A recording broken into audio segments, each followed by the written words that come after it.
I'm live, but we will wait for for the pastor in a couple of minutes, and then we can check and see. Okay, fantastic. Okay, wonderful, wonderful, wonderful.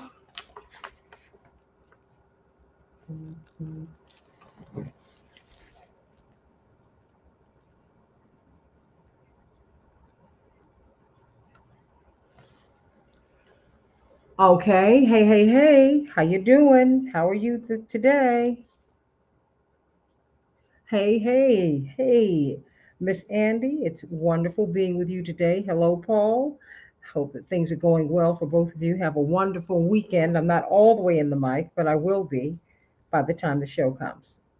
Okay, good, good, good.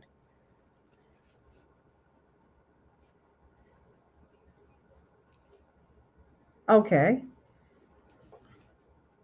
okay.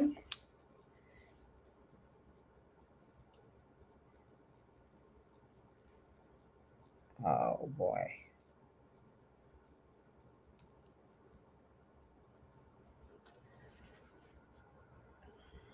Uh huh.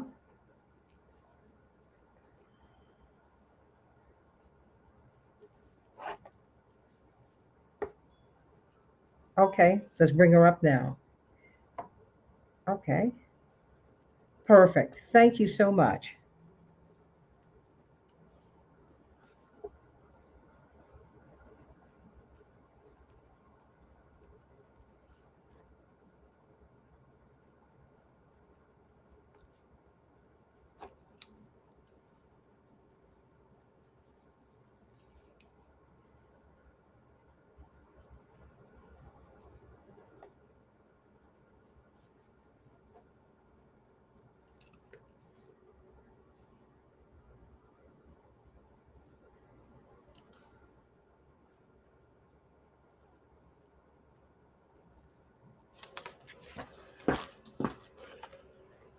Hmm.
Okay, Pastor Williams, how are you today?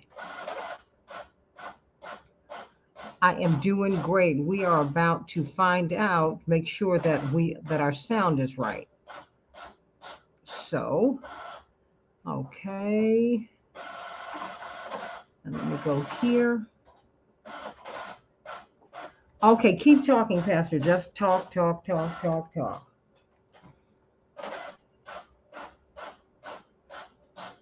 Okay, hold on one moment. It's How? probably, it could be an issue No, no, no. again. I'm on the settings. I have to roll through them. So keep talking, Okay, Pastor. awesome. Yeah, it could be an internal mic issue. It's okay. No, it is. She just needs to keep talking. HIJK elemental P QRF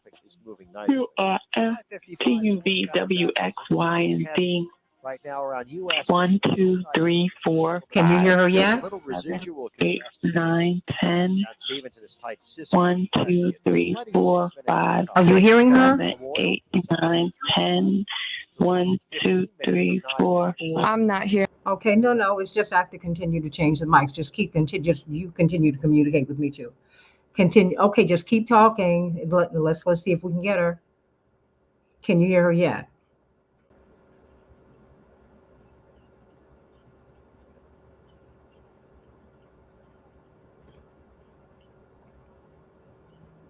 Can you hear her yet?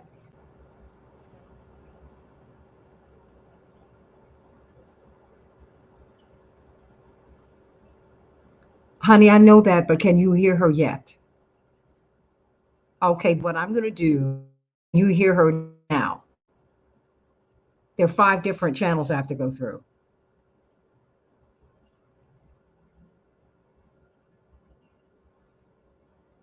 Can you hear her now? Okay. Still No, not I understand hearing it. her. Can you hear her yet? No. WXYZ. Okay, what I'm going to do is do what I did with you yesterday. I'm going to come on air with you, okay? 11. We got her. Okay, thank you. All right, I'm going to go ahead and 2, 3, 4, 5. Okay, then we got you. Better nutrition, better We got you. Thank you. This is WCPT 820. We're facts. You're welcome. Thank you. all right, we have about 10 seconds. I'm going to go ahead and start the intro. Perfect. Thank you. Yep, we're good. I can hear. Good. Wonderful. Thank you.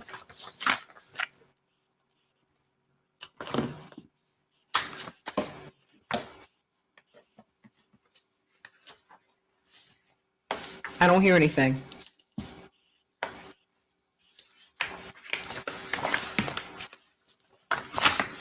We can change the world, change the world, change the world. Oh, yes, we can. We can change the world, we can change the world, change the world. This is the Santita Jackson Show. War and hate to a place of love, it's not too late.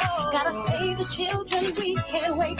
Let's change the world. I am breathing. Hey, everybody. Welcome to the Santita Jackson Show. It is Friday, September 16th, 2022. Getting an echo, but we're going to work that out. How you doing, everybody, today? I'm Santita Jackson, coming to you from WCPT 820, the nation's largest progressive talk radio station and AM 950 radio, the voice of progressive Minnesota. It's a joy to be with you today. I want you to call me at 773-763-9278. I love hearing your voices, and I want y'all to call me. Even though we have a tremendous panel today as we talk about President Trump's warnings, they sound very ominous about there could be big problems, violence. It seems like is he forecasting or is he making a call for that? You tell me what you think. 773 9278 773-763 WCPT. I mean, is this a warning or is this a call for it? Let's talk about it on the Santita Jackson Show. But let's also talk about what Governor DeSantis is doing by sending these migrants, these people seeking refuge, to Martha's Vineyard.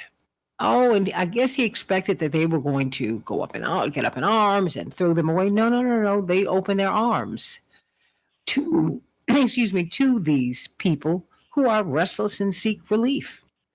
As all people do. That's why we're all in the United States, everybody. Well, some of us anyway. Some of us were brought here in chains and were sold here, but that's another story, and stolen. But that's part of the American story, too. It's not another story. But we did this before in the 60s. Black people were promised a meeting with President Kennedy. And they put on their Sunday best and they got on the buses. And guess what? They were not taken to Washington for a meeting with the president. They were dropped off in Cape Cod. They were promised jobs and new opportunities and escape from de facto Jim Crow in the South. So this has happened before. And it seems that Governor DeSantis and Governor Abbott and Governor Ducey and all of these other right-wing governors are taking a page from our not too distant racist Jim Crow past. So what do you think about that? I want you to call me at 773-763-9278, 773-763-9278. I guess they must have forgotten how their families got here because they're not indigenous people.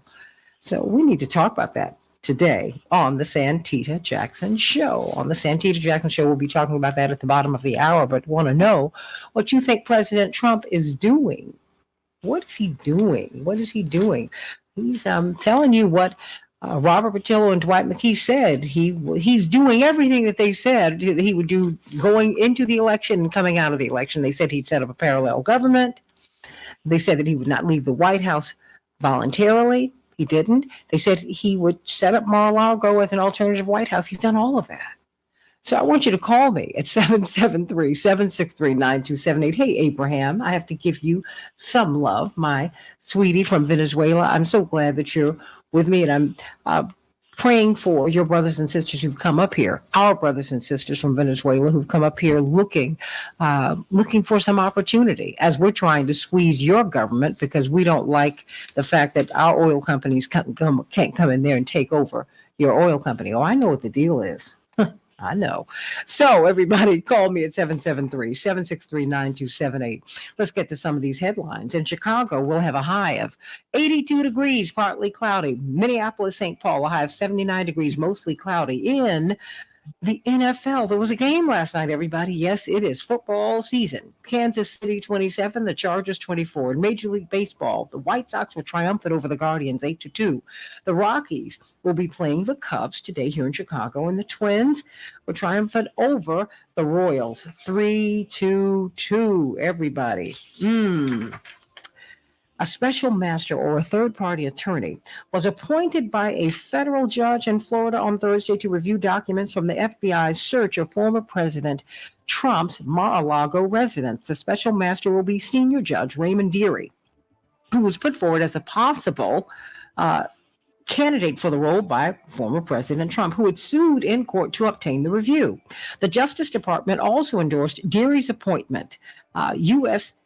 District Judge Aileen Cannon also rejected the Department of Justice's bid to resume its criminal investigation into classified documents seized at the Mar-a-Lago estate last month. The denial sets the stage for the department's dispute with Trump over the search to move quickly to an appeals court and potentially the Supreme Court. Alaska is bracing for what has been described by forecasters as the strongest storm to impact the state in more than a decade. Wow, the system, the remnants of Typhoon Merbok, is expected to bring hurricane-force winds, torrential rain, and enormous waves to Alaska's west coast today and this weekend. The National Weather Service Bureau urged coastal residents to complete preparations for the storm by this morning as conditions will rapidly deteriorate later today. Sending love to all of our brothers and sisters in Alaska. Ukrainian authorities have found 440 graves at a mass burial site in an eastern city in Ukraine, recently recaptured from Russian forces. Ukraine's defense ministry said in a Twitter post today, quote, "We want the world to know what is really happening and what the Russian occupation has led to," close quote. Ukraine President Zelensky adding that the Ukrainian and international journalists will be shown the site to see what has been uncovered. The Senate will not vote on same-sex marriage legislation until after the November midterms, a move that could make it more likely the bill will ultimately pass the chamber.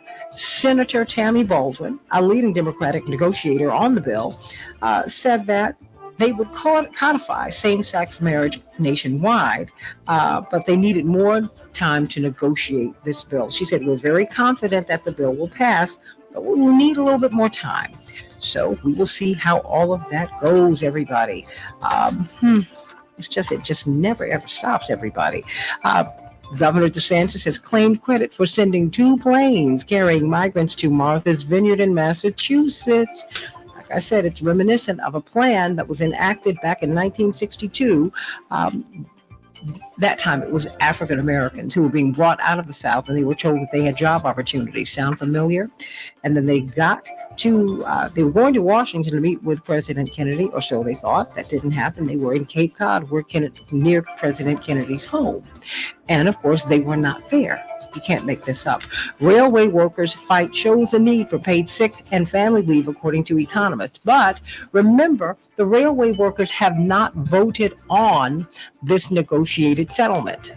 So we still do not know if they are going to go on strike or not. Okay, we had a lot of political pronouncements yesterday, but practically, the strike is still on the table, everybody. There is a report that warns militarized responses to Russia's nuclear war.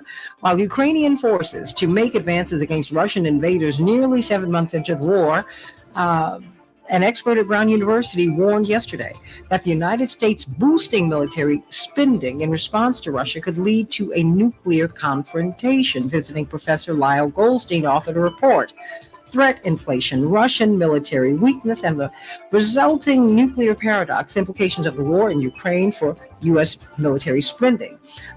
He said if the U.S. and NATO increase their military spending and participation, everybody, and conventional forces in Europe, the weakness of Russian conventional military forces could prompt Moscow to rely more heavily on its nuclear forces. We will see what's going to happen. Progressives have slammed absolutely what they're calling unacceptable punt of the congressional stock trading ban. You know, our congresspersons can do insider trading, and it's legal. That's not legal for you and me, but it's legal for them. Good news for President Biden. His stock has risen, everybody. His popularity has improved substantially to the mid 40s, everybody. His approval has climbed from 36 to 45%, according to an AP poll. All right, everybody, let's get to some of this good news from Pastor Tisha Dixon Williams. It's always great to hear from you. Of course, her book is I See You, Sis. I See You, Sis, and I want you to get it. It's going to bless you. It has blessed me. It blesses everyone who reads it, everybody. Of course, she is the pastor of the First Baptist Church of Bridgehampton, New York, but she will be here in Chicago preaching at the end of October. Where will you be and what are the dates? Hello, good morning, everyone. I will be preaching for Pastor Bernard Jakes on October 23rd, Sunday, October 23rd, and I will be preaching on Sunday, October 30th for Pastor Curtis Bryant at the Mount Zion Baptist Church in Joliet. Oh, fantastic. Well, just continue to remind us every time you come over so that we can, if we can, we want to show up and show out for you. Absolutely. Not that Pastor Jakes, not that these pastors need any help, because we'll have to find seats ourselves. But I'm so glad that you're going to be there. What a blessing. What a blessing. Well, what is the good news today? Oh, the good news today. So I, like so many of you, witnessed the Emmy Awards not a few nights ago and watched Cheryl Lee Ralph deliver that epic acceptance speech where she sang I Am an Endangered Species by Diane Reeves. And what a moment it was. And she just compelled everyone and said, this is what believing looks like. And for those of you who are not familiar, Cheryl Lee Ralph was one of the original Dream Girls. Girl, wait a minute. I saw her. See, I'm older than you. When we were in college, that was my freshman year. When we were in school, we used to go up there and we saw it like 3 or 4 times. Oh. And she was amazing. I also remember her from the TV show It's a Living. Now, That's talk right. about dating yourself. And Moesha. Jillian. Oh, she's great. Yes. It's just a storied, amazing career. And as I began to think about Dreamgirls, I began to think about that epic scene that Dreamgirls is really known for, where Jennifer Holliday at the time first played Effie and sang And I Am Telling You, I'm Not Going. So many magical, amazing moments in. And it reminded me of Ruth in the Bible, Ruth, Naomi, and Orpah, the original three dream girls of the Bible. Ruth, the rising star, Orpah, the one who leaves the group to go solo, and Naomi, the one who believes her best years are behind her. Doesn't that sound familiar? Biblical dream girls. And what I remember about Ruth is after the death of their husbands and they decide to go back to their homeland, Naomi compels Ruth and Orpah, go back. I have nothing for you. I have nothing to give you.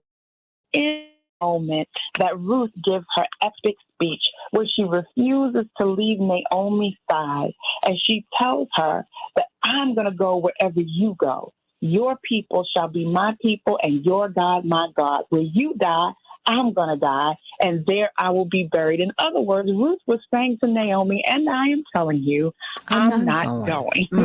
And here's what I love about this. She put the pressure on Naomi. While Naomi said, don't press me, Ruth turns around and says, don't press me to leave you. Don't press me to abandon you. Why? Because she had passion for Naomi. And this is a lesson for all of us today. We've got to press for our passion. We've got to press for the things that we love the most. The challenge with us is we usually stop at the passion and we don't continue to pursue. But she followed Naomi because she knew she had nothing to lose and everything to gain by being with her. She didn't know what the future held. She didn't know what the future held as a potential foreigner, but she pushed anyway. Is that you today? You don't know what the future holds. You don't know what's out there for you, but something is compelling you to press. Something is compelling you to put the pressure on. Here's what I know for sure. When we press toward our passions, anything that you press for has got to result in a change. Think about it. When you press your hair, it gets straight. When you press the shirt, the wrinkles come out. When you press the accelerator, the car goes a little bit faster. When you press the button, something happens. Whatever you press results in a change. And so if you're stagnant in life today and you're wondering whether or not it's time to move, to push, to go for your passions, I'm telling you to press today. That's the good news. You have pressing that you have to do. The blessing is in the pressing. Possibility is in the pressing. Praise in your prayer posture, all of that is a press. And here's how I know it works, because there's some people that pressed down in the Bible and they were better for it. The woman with the issue of blood pressed her way through the crowd. Jacob pressed his way in a fight, wrestling with the angels and said, I will not let you go until you do what? Bless me. There's pressing in your life and in your passions that need to be done, but you've got to be passionate about it. You've got to pursue it. There's got to be a plan, and know that it's perpetual. Your plan will outlast you. What God has placed in your life for you to accomplish, the plan can outlast the man. And so today, I want you to think about the things that you're passionate about and tell them. And I'm telling you, I'm not going. I'm pressing for the blessing and the great things that God has in store. And that's the good news. Amen. I love it. When you did the hair, that kind of hit me.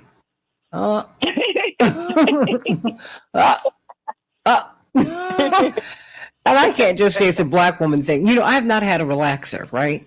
And so I was always looking for products that could deal with, you know, with hair that was untreated. But I was, particularly when I was in college, because my mother said, look, you just have to figure it out. And this was in the 80s, you know, when everybody had a relaxer and everybody would see me, they said, oh, your hair would be so beautiful. Yeah.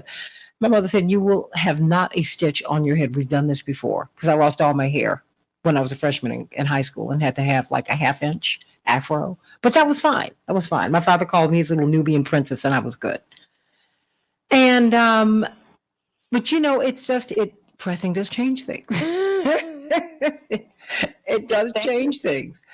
But I had to, you know, it does change things, and it pressed me to work with what I've got. It really did. I mean, I learned to appreciate what I've got. You know, everything in your life is tailor-made for you. So God bless you for that one. The big three in the Bible. I love it.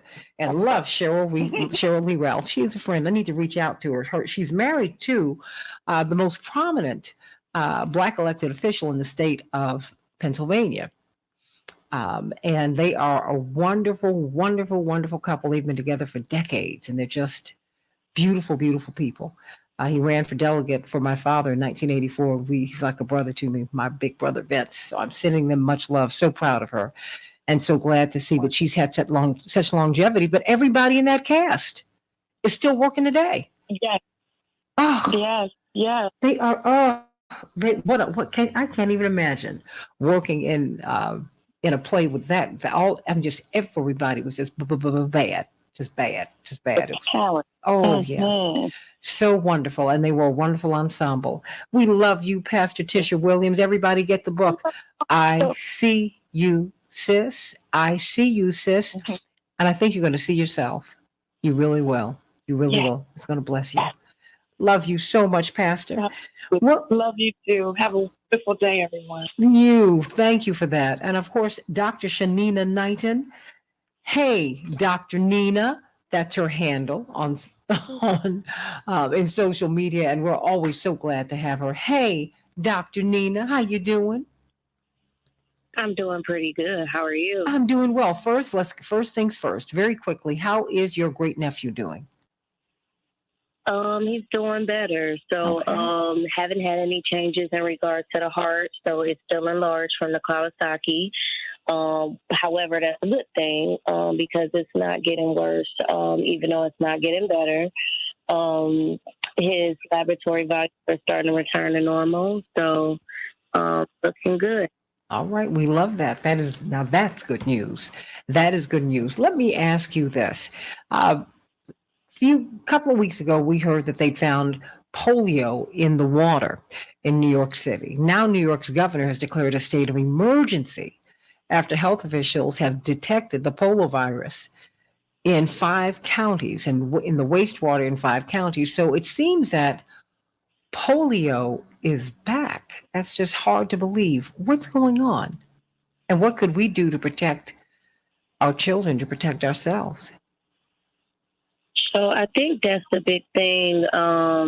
It's a lot of, I would say, I call it, it's going to sound nuts because it's not the proper word, but I call it cross-pollination, believe it or not. Meaning that things are so interconnected between the water, between the animals, that people consume, between human beings just in general, that we tend to ignore a lot of this stuff. And so the thing is, it's like polio can cause paralysis. So it can destroy nerve cells in the spinal cord and cause paralysis. And it's an unnecessary thing, especially for children to have to deal with. And we know that it spreads through contaminated food and contaminated water. And I keep reminding people we have to understand how interconnected everything is. And when I say it's interconnected, right? Meaning, for example, if we got a shortage of workers, if we got people that unexpectedly retired, that was that person that put the extra sauce, right, in the water at the water department, then essentially that's a function of work that's lost. And many of us can relate to that in our day-to-day work, that as we're doing things, many of us don't build like a standard operating procedure for someone to come behind and follow that path of work. And I'm bringing that up because in this particular case where you have this growing number of cases in New York City, you ask, okay, is it through the water? Is it through food? Like, what is it from? We know that it can come through food and water, but I think the biggest thing is if we know that it's a possibility, then why not treat against it? And when I say that, this isn't, let's say, a COVID-19 where you guess if it's going to have good effects or bad effects. If you get polio, it can't be cured. So with the vaccine actually helps to prevent polio. But just imagine if you're not taking it, and when I say not taking the vaccine, it's really parents that are not vaccinating their kids. That's really what this comes down to. So the childhood series of vaccines, which are important, a lot of parents are not vaccinating their children. And so that's why we're starting to see an influx of some of these diseases that you say, well, I ain't heard of that in years, or people ain't had those issues in years, or they're starting to emerge again for that very reason. Same way we was having like the measles outbreaks in California as well as in Texas. Because when people decide, I'm not getting that particular vaccine, then unfortunately that can put other kids at risk because we are not sure of the exposures that some of these individuals may have. And as a result of that, when they become exposed, then they can put others at risk for transmissible illnesses. In this particular instance, like I said, for something to spread through food and water, it's essential that in this instance, prevention is better than treatment. So I would suggest to people to educate themselves about polio, understand ways to be educated, because I don't think anyone wants to have a kid with a spinal cord injury that then unfortunately is going to have a tougher time being treated because it's not curable. So it's really treatable in terms of you just having to unfortunately deal with the outcome of the condition. Wow. Wow, wow, wow. And it was spread very quickly. I've got about 20 seconds. How? Through polio? Say that again? And it is spread how? You said through food? So that's the thing. It's Just like that 20 polio seconds. virus. It can spread from person to person, and it can infect the person's spinal cord. Typically, it spreads through food and water. There is no cure for it, but it can be prevented with vaccination. All right, everybody. Think about that. Think about that. And a lot of people have a lot of questions about vaccinations. Going forward, we're going to have some questions for you about them. Because now they're beginning to talk about vaccine injuries with respect to the COVID vaccines, which is a good thing. And we just need to just have honest conversations about this so that we can get well. Everybody, we love Dr. Knighton. Hey, Dr. Nina. Hey, Dr. Nina, that's her handle. Go on and let's talk to her. Hey, everybody, let us talk about now these migrants who are being sent to Cape Cod and all over the country, including Chicago. Back in just a minute on the Santita Jackson Show.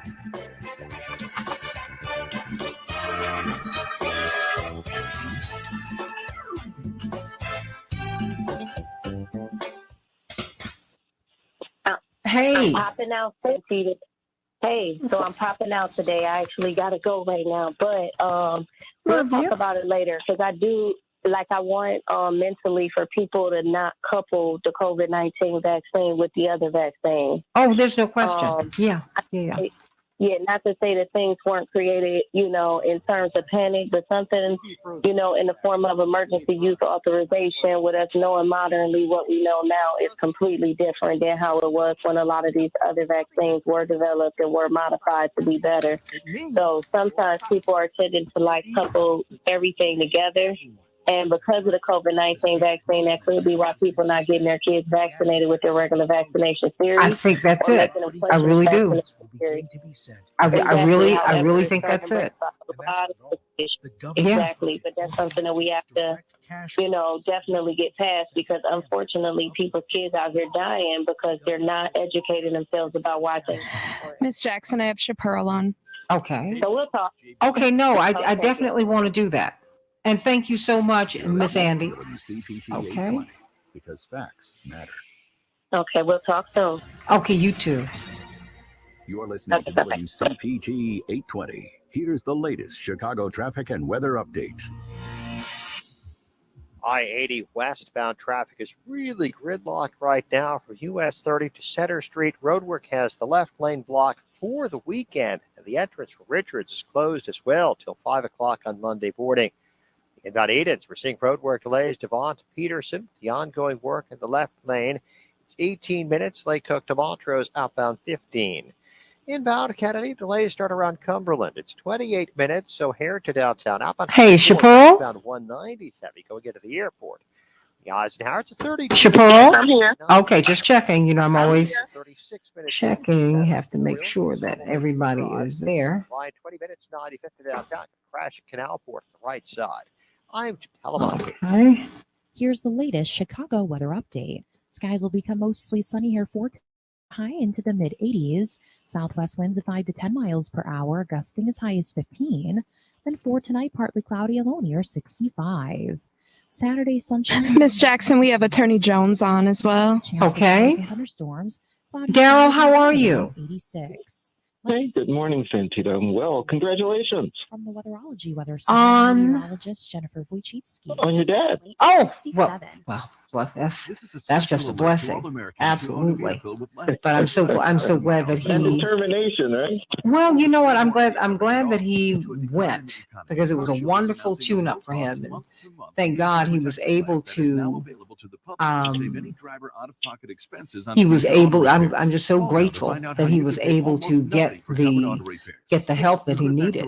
Pay almost nothing for covered auto Mhm. repairs. And open You know, Phone has been just we were established just for all very drivers to call blessed. for a free quick quote. Because it's Call the Shirley 800 Ryan it's the best center, you know, in the country. Drivers who are covered will not have to pay for It's the covered best. repairs again. This protection plan is at an all-time low. Additionally, know, drivers who it's activate just- this it's the vehicle best. protection today will also receive free roadside assistance, free towing, and car rental options at no additional cost. Call us for your free quick quote today. 800-632-4055. That's 800-632-4055. What do you have? You got about 45 seconds. Ms. Okay, do Jackson. we have Dwight McKee? Attorney Patillo is on. Okay. 4055. Great Lakes Clinical Trials Okay. is dedicated to providing Miss Jackson, can you hear me? Yes, I can. Sometimes the way we're communicating, it seems like I can hear you, but I'm wondering if you can hear me. And secure your vaccine appointment before the flu season starts. Call Great Lakes Clinical Trials. Can you hear me? 773-275. Hello? Can you hear me? Miss Andy, I think that's a problem. Can you hear me?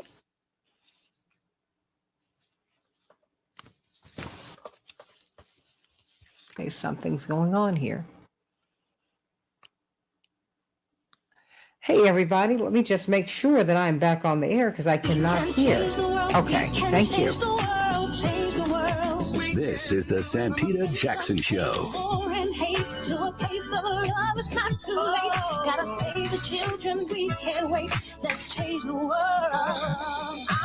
Hey, everybody, welcome to the Santita Jackson Show. Hey, we got a lot to talk about today. Is telegraphing, some people feel he's either telegraphing the violence that he sees could be happening, or he could be sending signals for people to become violent. Although, quite frankly, I think that the frustration level in America is so high, you don't have to push hard at all. So let's talk about with Governor DeSantis and these other governors who are sending migrants, people, refugees. You know, America is a country of refugees. The only people who are original to the United States are the indigenous people of the United States. That's it. That's it. And so, you know, for us to frown upon people who are seeking refuge in a country that everybody except Black people sought to escape to, it boggles the mind. But before we get into that, let us talk with Chappelle Wells. I'm waiting on my food this weekend. I cannot wait for my oxtails, and I need a double dose because my father's back from the hospital. I'm letting him have a little bit, just a little bit. Just a little bit. Okay, well, you know, I'll bring it on Sunday to you. And we are excited. We're doing a wedding this weekend, so we're quite busy, but we are still taking orders for you and for some of our other guests as well. So please give us a call at 708-526-4546. 708-526-4546. Celebrations by Us is your one-stop party connection. And we could actually not only do your food, but we can do your custom decor, sweet tables, balloon arches, whatever it is for your party needs. So don't hesitate to give us a call, 708-526-4546. 708-526-4546. We look forward to serving you. Thank you so much, Santita. Okay, just a little, you know, got about 15 seconds. What are you bringing on Sunday? I can't wait. It's definitely going to be some oxtails and some rice. And probably, I'm trying to see if I'm going to have time to make greens, but I don't want to promise that. But I'm going to make sure you get some kind of vegetables as well. You just go on and say it. You're going to make sure Reverend gets some kind of vegetables. I get it. I got to give him some banana pudding. That's what he really wants. Yes, he does. He can have a little bit. He's going to be so excited. But you know, everyone, just so that you know, Parkinson's Really, it's just like COVID feeds on sugar, so does Parkinson's. And my father loves sweets. Oh my gosh.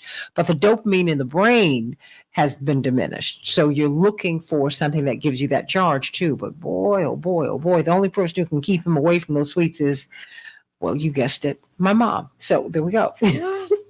And she said, I am not going to let this man make me get more gray hair. So there's that. So sending you much love to Pearl Wells, sending you much, much, much, much love. 708-526-4546. And we want to thank the Santita Jackson Show listeners for giving a boost to the business. We love it. We love it. We love it. It's always great to know that you all are listening and supporting. Everybody, Florida Governor Ron DeSantis, many of whom say is the person who really could either be on the Trump ticket or who could give former President Donald Trump a run for his money in 2024, running on a national platform. Well, he has been taking a lot of big stances on critical race theory, on and on and on and on. And now we're seeing him fly immigrants to Martha's Vineyard. You know, Tony Martha's Vineyard. Martha's Vineyard that's really been popularized by the Obamas, but people have been going to Martha's Vineyard very quietly for years. It is a wealthy enclave, but not completely, but it's a beautiful place where a lot of well-to-do people go and spend their summers on the beach, barbecuing, hanging out with people you went to school with. It's great. And it is an insular community. That is to say, you know, when you get there, you're going to see someone you went to school with and on, and someone you grew up with. And if you don't, it's kind of... you could feel a little isolated. So into this wealthy enclave, Ron DeSantis, Governor DeSantis, has flown in the people who we generally don't want to be around, you know, these migrants, these people who, you know, are they really desirable? Well, he flew them in there, and guess what? The people from Martha's Vineyard have embraced them. All the lawyers and the professionals up there have embraced them, giving them food, shelter, clothing.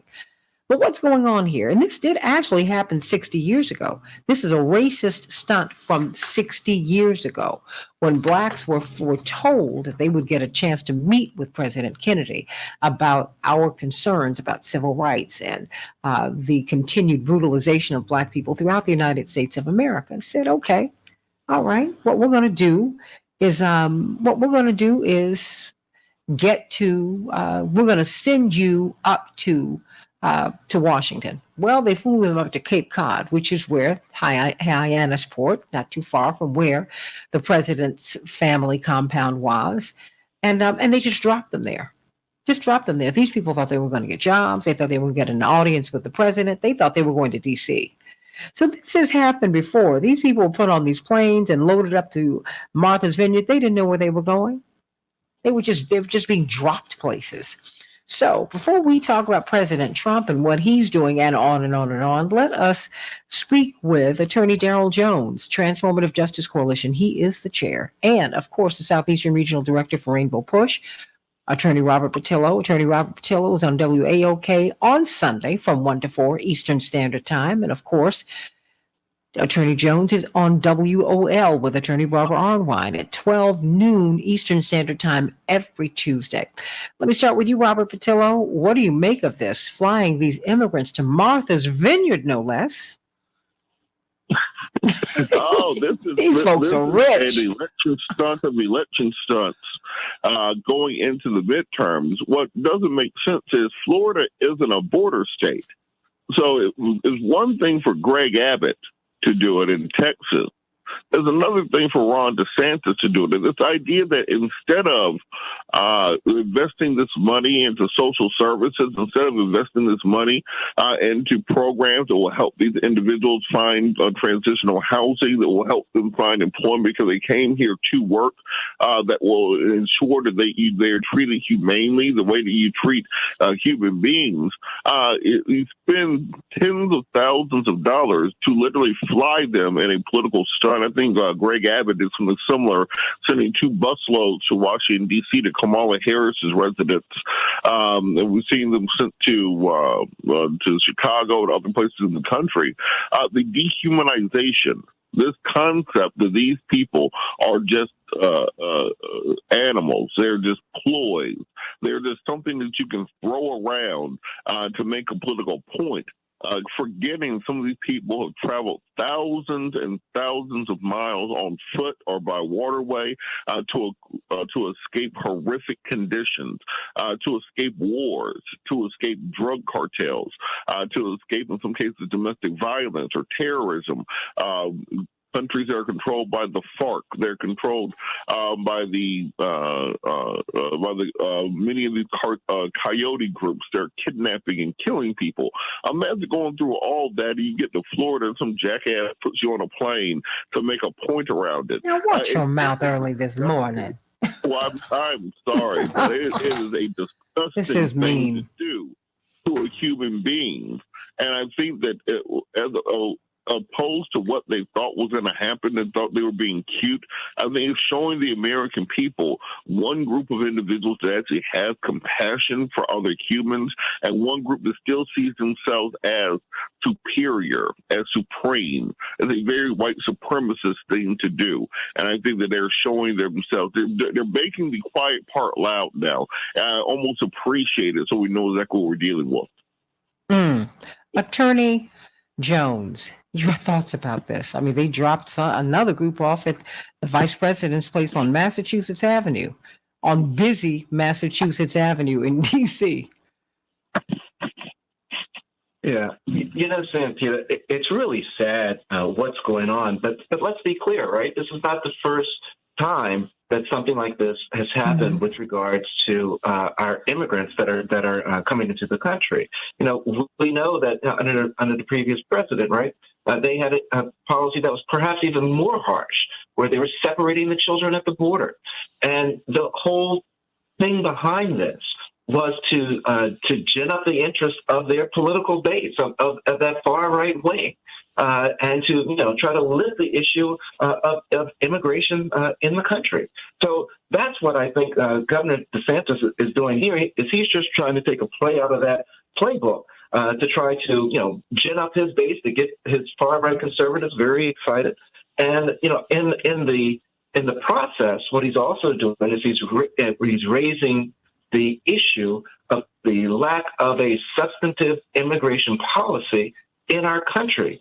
So, I think that, and I just really, really am impressed with what the folks did once the folks arrived at Martha's Vineyard in order to assemble them, to give them food, to give them water, to give them shelter, to give them clothes, and to try to get them on their feet and get them acclimated to where they are. I think that the actions of those Americans are really noteworthy.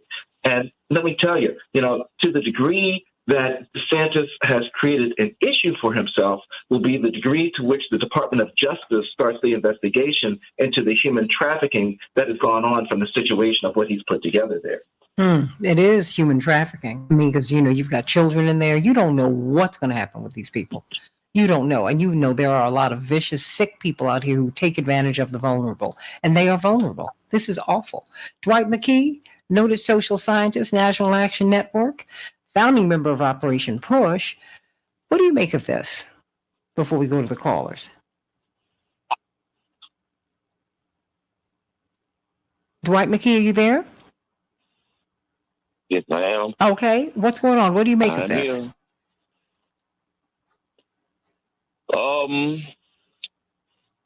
Which part, Santita? Well, just it's a callous and careless, just this callous disregard for human beings.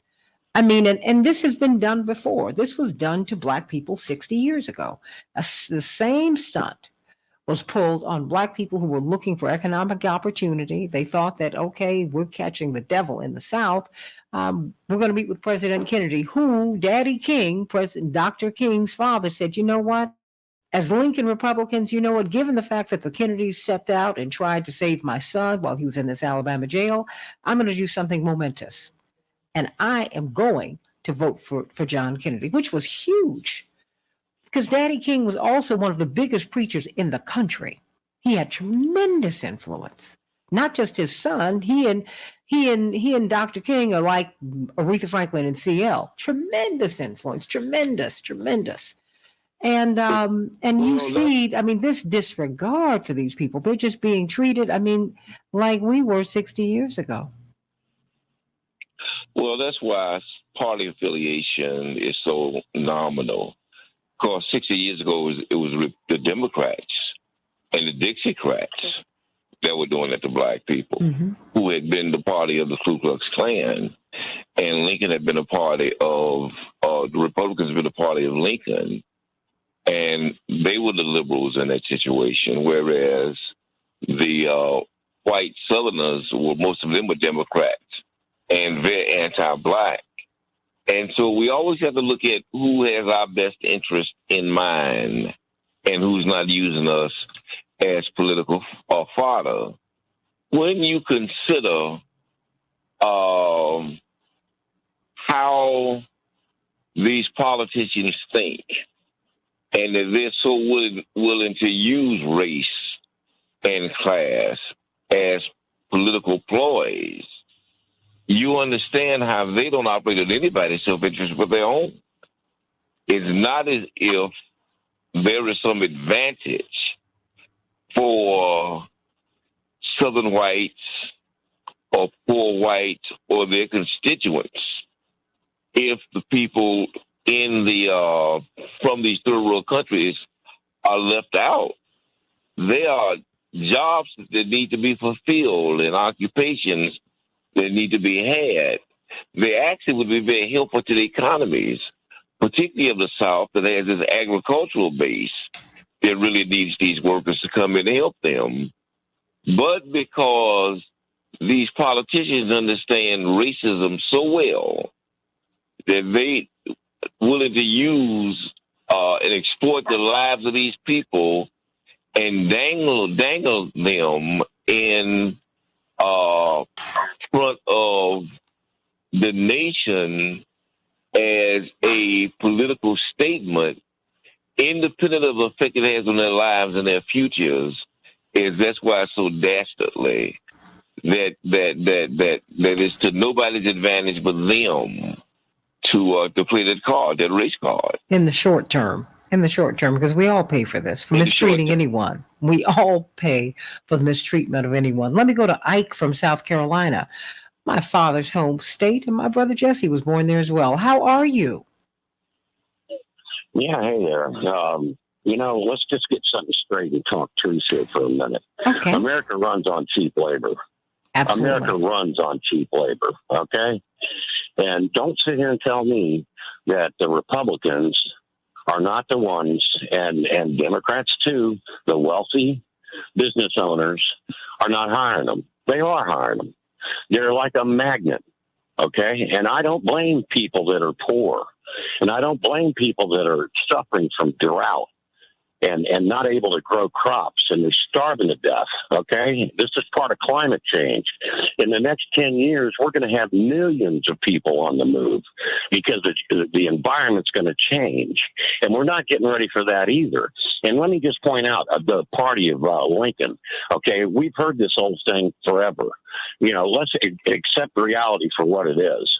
When Johnson signed it, they left. And they became Republicans, and they've taken over this Republican Party to the point that they're now fascists. But but they were fascists as Democrats too. I mean, fascism is a strain that runs throughout America, and we've been saying, and you just heard Mr. McKee just say, that parties don't matter. It's power. I mean, different people. Democrats are not behind January 6th. There is no comparison to that. No. And if you look at legislation, that's been passed underneath Joe Biden, it's not helping just white people. It's going to help everybody. But there's no. I understand. I don't think. But is there a point of disagreement here? Just hold on, because I'm trying to engage. Ike, I'm trying to engage with you. We don't need to fight this morning. So I'm trying to get to the point of what the thrust of what you're saying.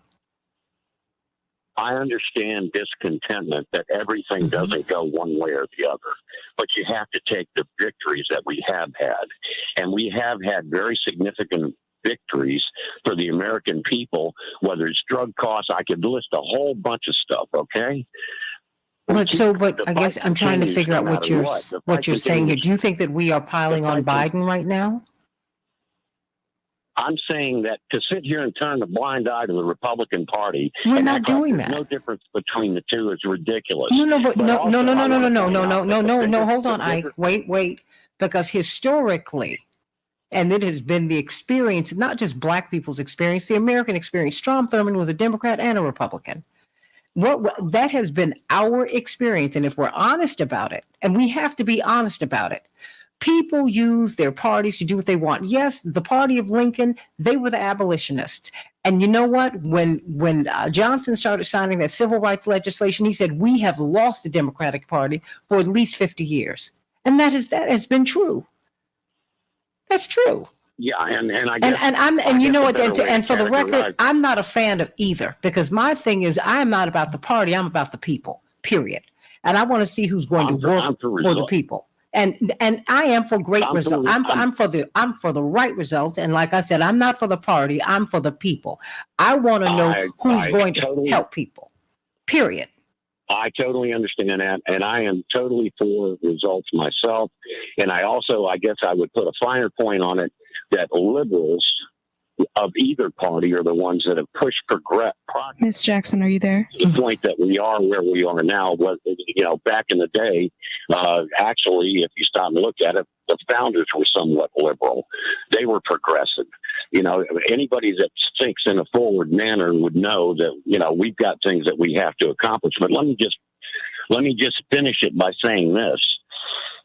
In the place in the space that we're at right now, if we don't wake up and if we don't put this Republican Party down, and I mean all the way down from the top to the bottom of the ballot, and we don't get these people out of the way and put them back in the box that Trump sprung them out of, we're going to lose this country, and that's what's on the table. Well, you know what? If you're going to use that standard, with all due respect, sir, we can go all the way back, because you know what? The fascism that they accuse Trump of now, Black people experienced under Democrats 50, 60, 100 years ago. And so the thing is, either we're going to be anti-fascist, either we're going to be pro-liberty, pro-freedom, or not. I don't care what party it parades underneath. All former President Trump did was bring out what is in America. That's all. That's all he did. He did not invent a thing. Not a thing. And we need to stop doing this. And I'm not going to. Now, let me just tell you this. What I'm not going to do is, because all Republicans didn't sign up for what President Trump has been espousing, and all Democrats aren't against it either. Most of the people who voted for President Trump were white, and they made $50,000 a year or more. That's a fact. People have been lying about who put him in office. This man's 75 million votes didn't come out of thin air. They came from the majority of America is still white, and people have voted for him. Yep. So, there's an internal conversation that you need to have with white people about what it is that they want from him, what they need him to do. And then you need to talk to a growing number of Black and brown people who want him to. There's something that some people like about him. And instead of demonizing people, we need to start talking with one another so that we can find out what's going on. Because at the end of the day, we're still spending more money on military spending than we are on social uplift, and it is killing us. It's killing us. We can't afford Ukraine. I agree, and we can't afford any of this. And as a poor white Southerner, I never looked at it from color base. I've always looked at it from economics. And you know what? When my father was out there campaigning for president, everybody wants the same thing. That's right. And when my father was out there campaigning for president and campaigning with poor white Southern people and poor white people all over the country, when people thought he was crazy, he said, that's why we got a rainbow. Because we have a whole lot of problems that we all share. I'm with you. I'm with you, but I'm just telling you, clear and present danger or a Republican MAGA party, and they need to be. You better look at some of these Democrats too, with all due respect, because there are some Democrats who are in on this too. I'm down with getting them all out, whoever they are. Get them all out. That's all. That's all I'm asking you, Mr. Ike from South Carolina. I'm just asking that you look at everybody who's in this, because a whole lot of people are in this. And it is not just about party, it's cultural. It's something that's in the water. And we need to deal with that. You got the last 30 seconds, Mr. Ike. You still there? Okay, all right. From South Carolina down there, my father's homeboy. I love it. And you know what? I tell you what, He dropped. I want to continue to talk to you all because I want to engage you. We're not going to loud talk each other and go all over each other. We're not going to do that. But we will engage because I think that you all have a lot of interest saying you have a point of view and I want to hear it. And I think everybody else wants to hear it too. Mr. Ike is speaking for a whole lot of people. He said, I'm a poor white man from South Carolina. So, we need to deal with this Republican threat. I'm just trying to make the point to you, Mr. Ike, that it's not a threat that you can just limit to a party. It's about principle. If you are going to call Donald Trump a fascist and you won't call J. Edgar Hoover a fascist, I don't know what you're talking about. The FBI made Dr. King's life a living hell. The IRS made his life a living hell. He lived under audit his whole public life. Who else would blackmail this man, try to blackmail him out of the movement on his personal life with the personal life that J. Edgar Hoover had? Are you serious? And I don't get into people's personal lives because that's what it is. It's a personal life. But you don't call that fascist? First time we're going to talk about fascism is now and not what happened 60 years ago and 100 years ago. Are you serious? You better go on and get your history right. Get it right. And let's be truthful. Be truthful. Nazis came to the United States and they were appalled at the treatment of black people. They said, we didn't even do this in Germany. Deal with that. All right, everybody, let's talk about President Trump. And he says, we're going to have problems like we've never seen if I'm indicted. He said, I'm going to run for president anyway. What does that mean? Call me at 773-763-9278. The Santita Jackson Show. Hope you'll join me on Keep Open Live on Sunday at 7 o'clock Central Standard Time. Go to the Santita Jackson Show on YouTube, and we'll be back in just a minute.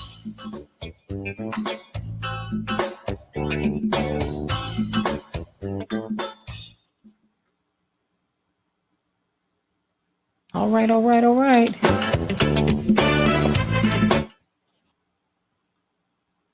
Oh, James, please. Thank you, Santita. Okay. Santita? Yes. Well handled, Santita. Oh, thank Very you. well handled.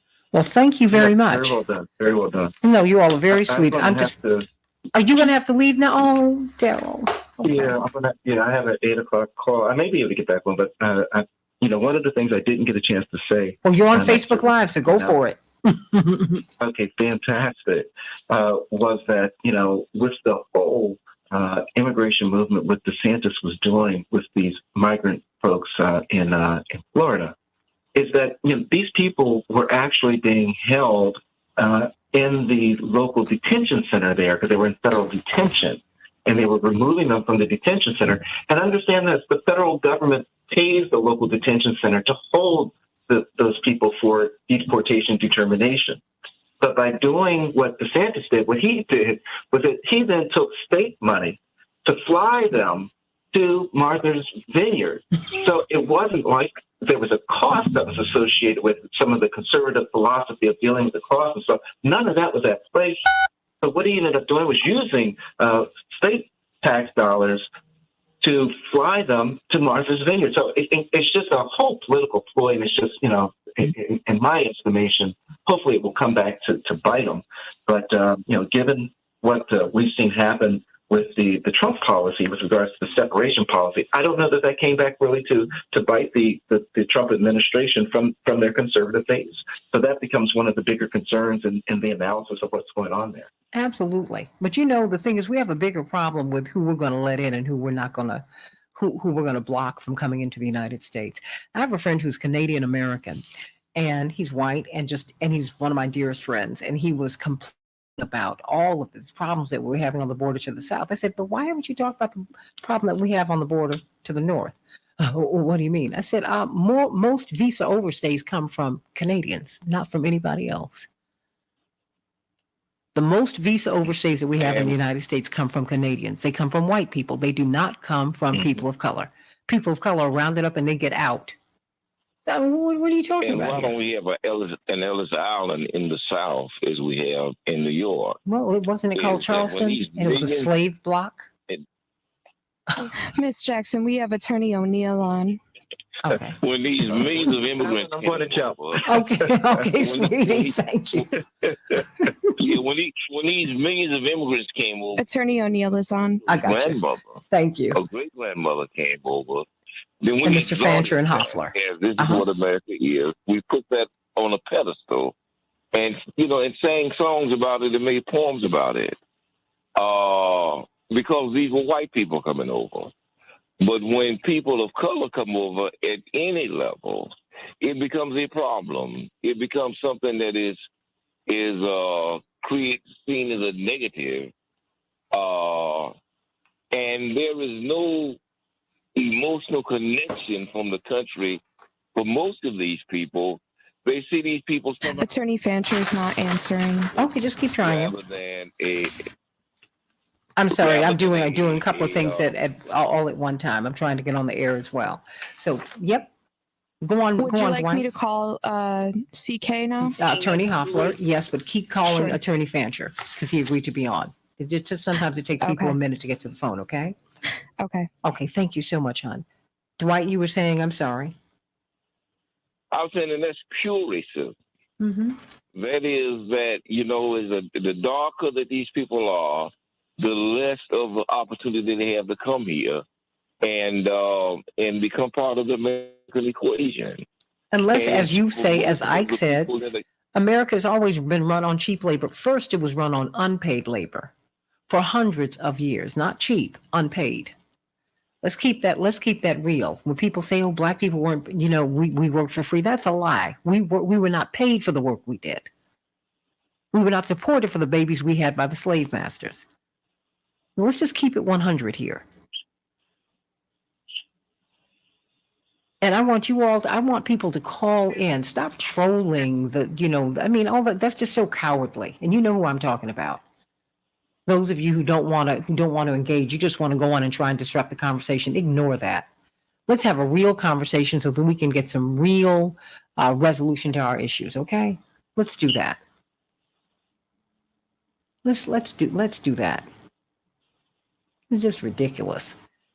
We got some people who are dropped off in the middle of nowhere. How would you like that if that happened to you or someone you love?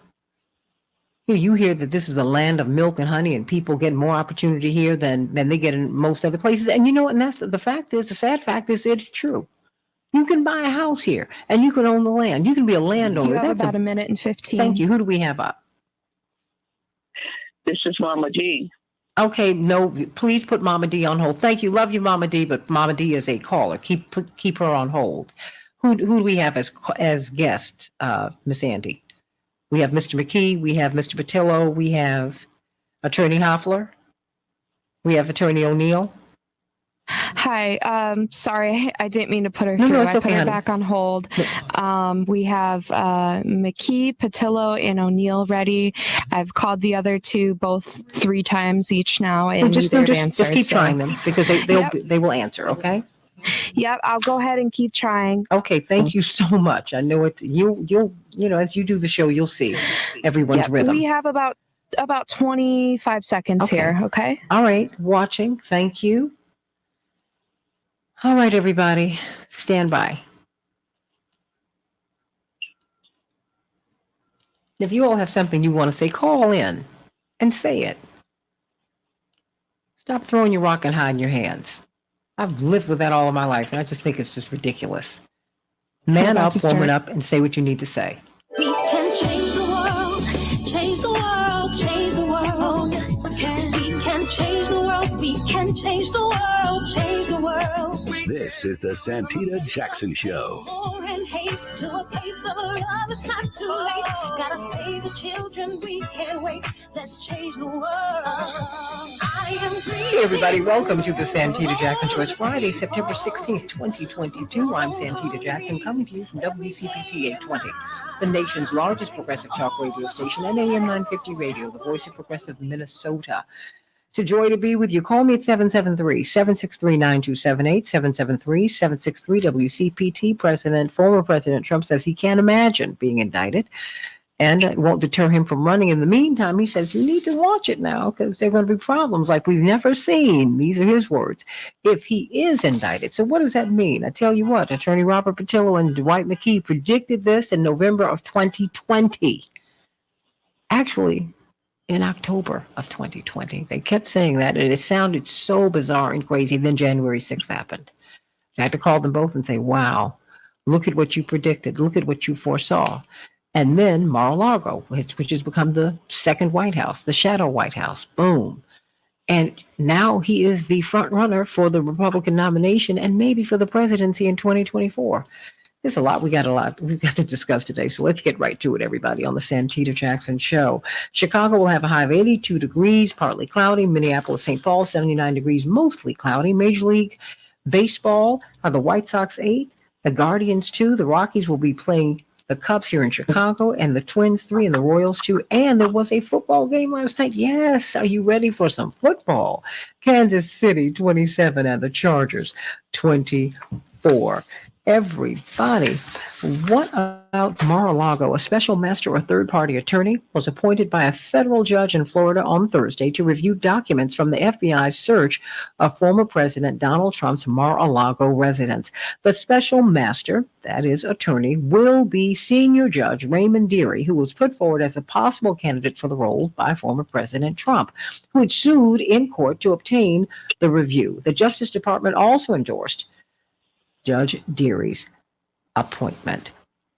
Alaska is bracing for what has been described by forecasters as the strongest storm to impact the state in 10 years. The system, the remnants of Typhoon Merbok, is expected to bring hurricane force winds, torrential rain, and enormous waves to Alaska's west coast today and this weekend. Ukrainian authorities have found 440 graves at a mass burial site in an eastern city in Ukraine, recently recaptured from Russian forces. Ukraine's defense ministry said in a Twitter post yesterday, quote, "We want the world to know what is really happening and what the Russian occupation has led to." The Senate will not vote on same-sex marriage legislation until after the November midterms, a move that can make it more likely the bill will ultimately pass the chamber, according to Senator Tammy Baldwin, a leading Democratic negotiator on the bill that would codify same-sex marriage nationwide.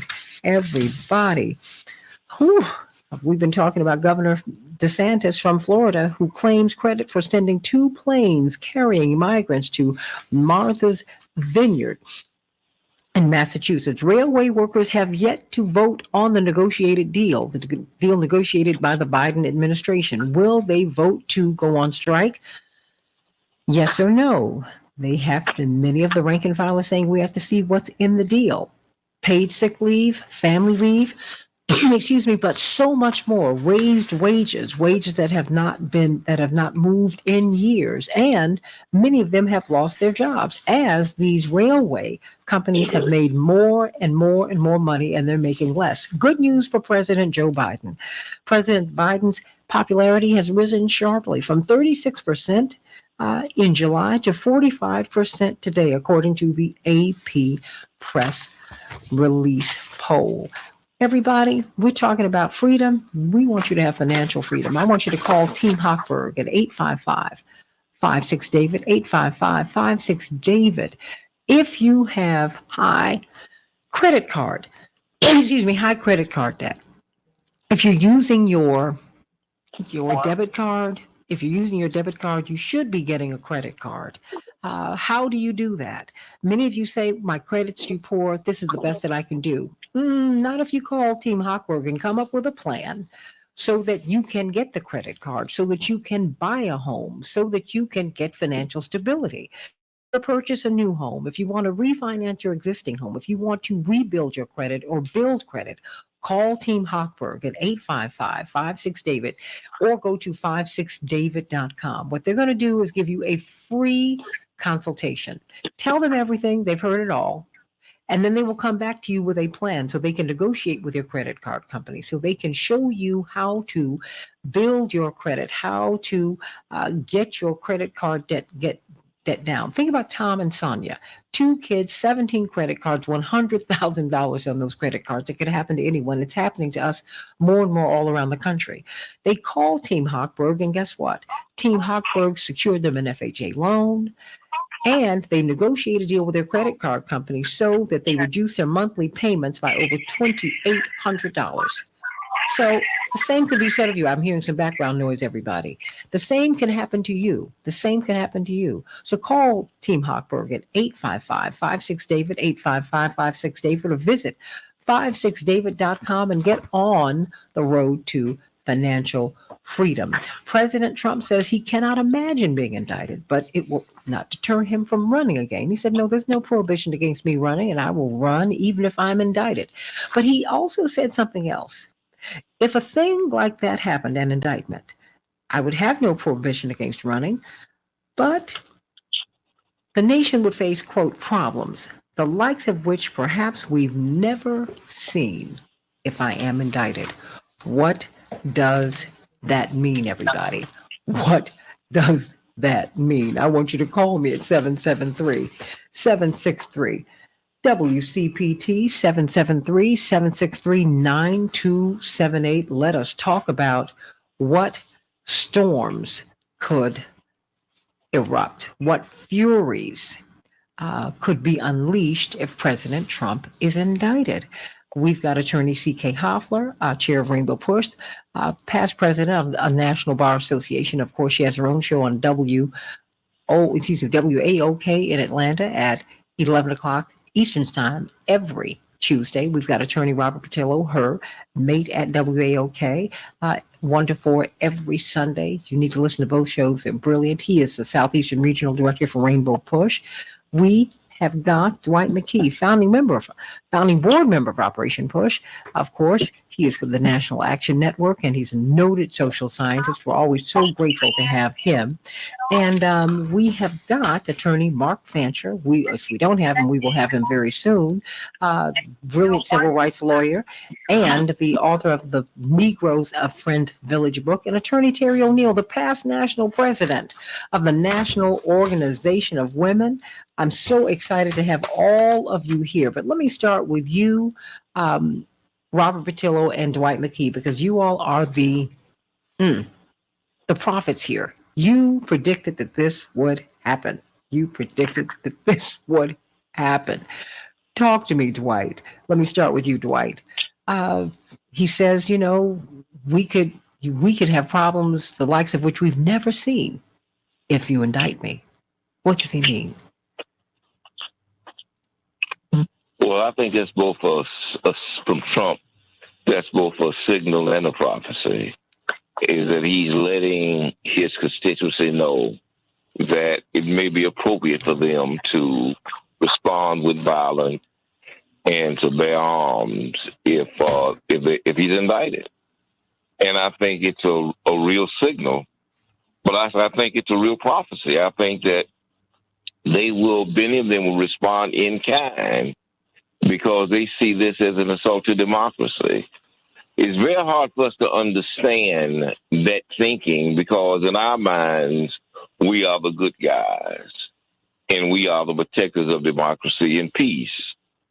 But in their minds, particularly many of those who have the mindset of, divine rights of white people to rule, is that they see themselves as a protector of democracy and the protectors of the Western way of life, of Western civilization.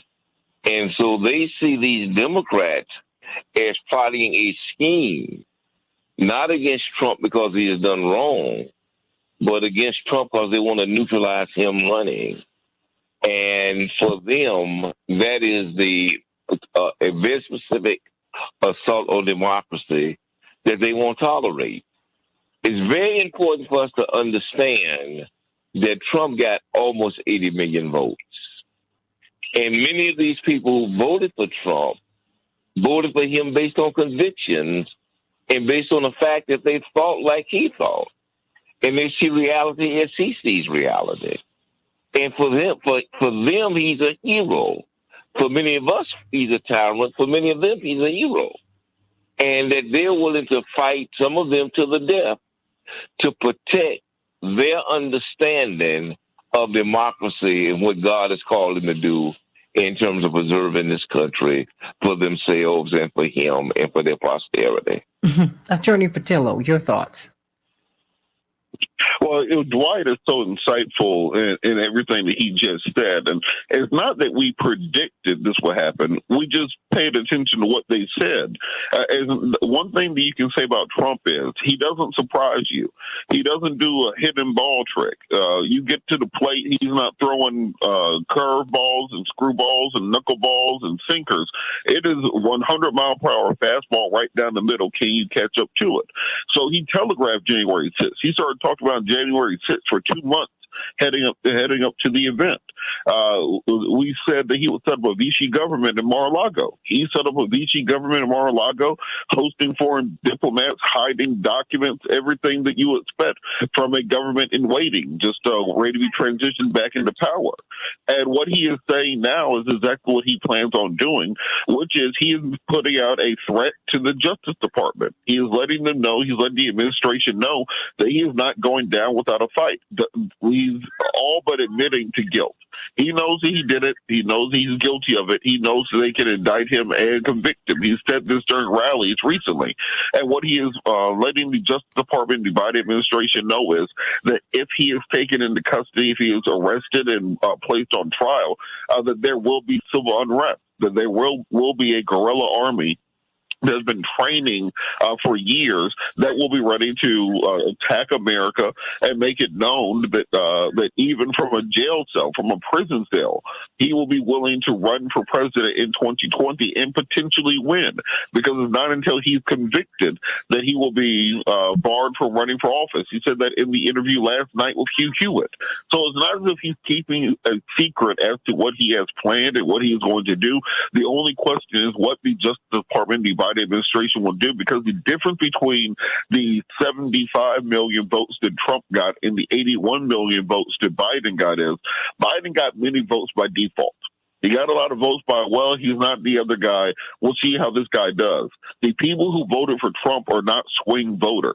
These people are bought and sold in. They are 100% down the line. They support this man to the death, to the gauntlet. And he believes these people are willing to fight and die for him. He may be correct. Absolutely. Attorney Terry O'Neill. Whew. This is a lot. But this is where we are. But, Americans, we're seditious by tradition, are always willing to get down in a violent way. Now, the fact is, Dr. King was the anomaly. He was not the norm.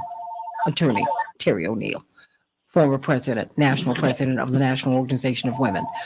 When you heard that, what was your first reaction when you heard that President Trump said, look, there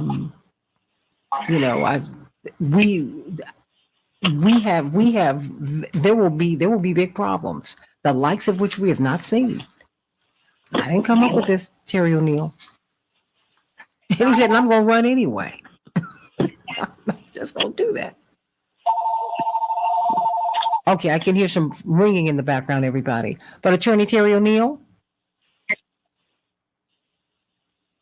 Okay, I don't know where Terry O'Neill is. Terry O'Neill? Yeah, I thought that's just an amazing threat that he's issuing to the people of this country. But the next thing I thought was, well, it's not, he's not threatening us. He's calling his troops. He's signaling to his troops. This is not unlike the tweet that he sent out in December, calling his people to Washington, D.C. for January 6th. Will be wild, he says on his tweet.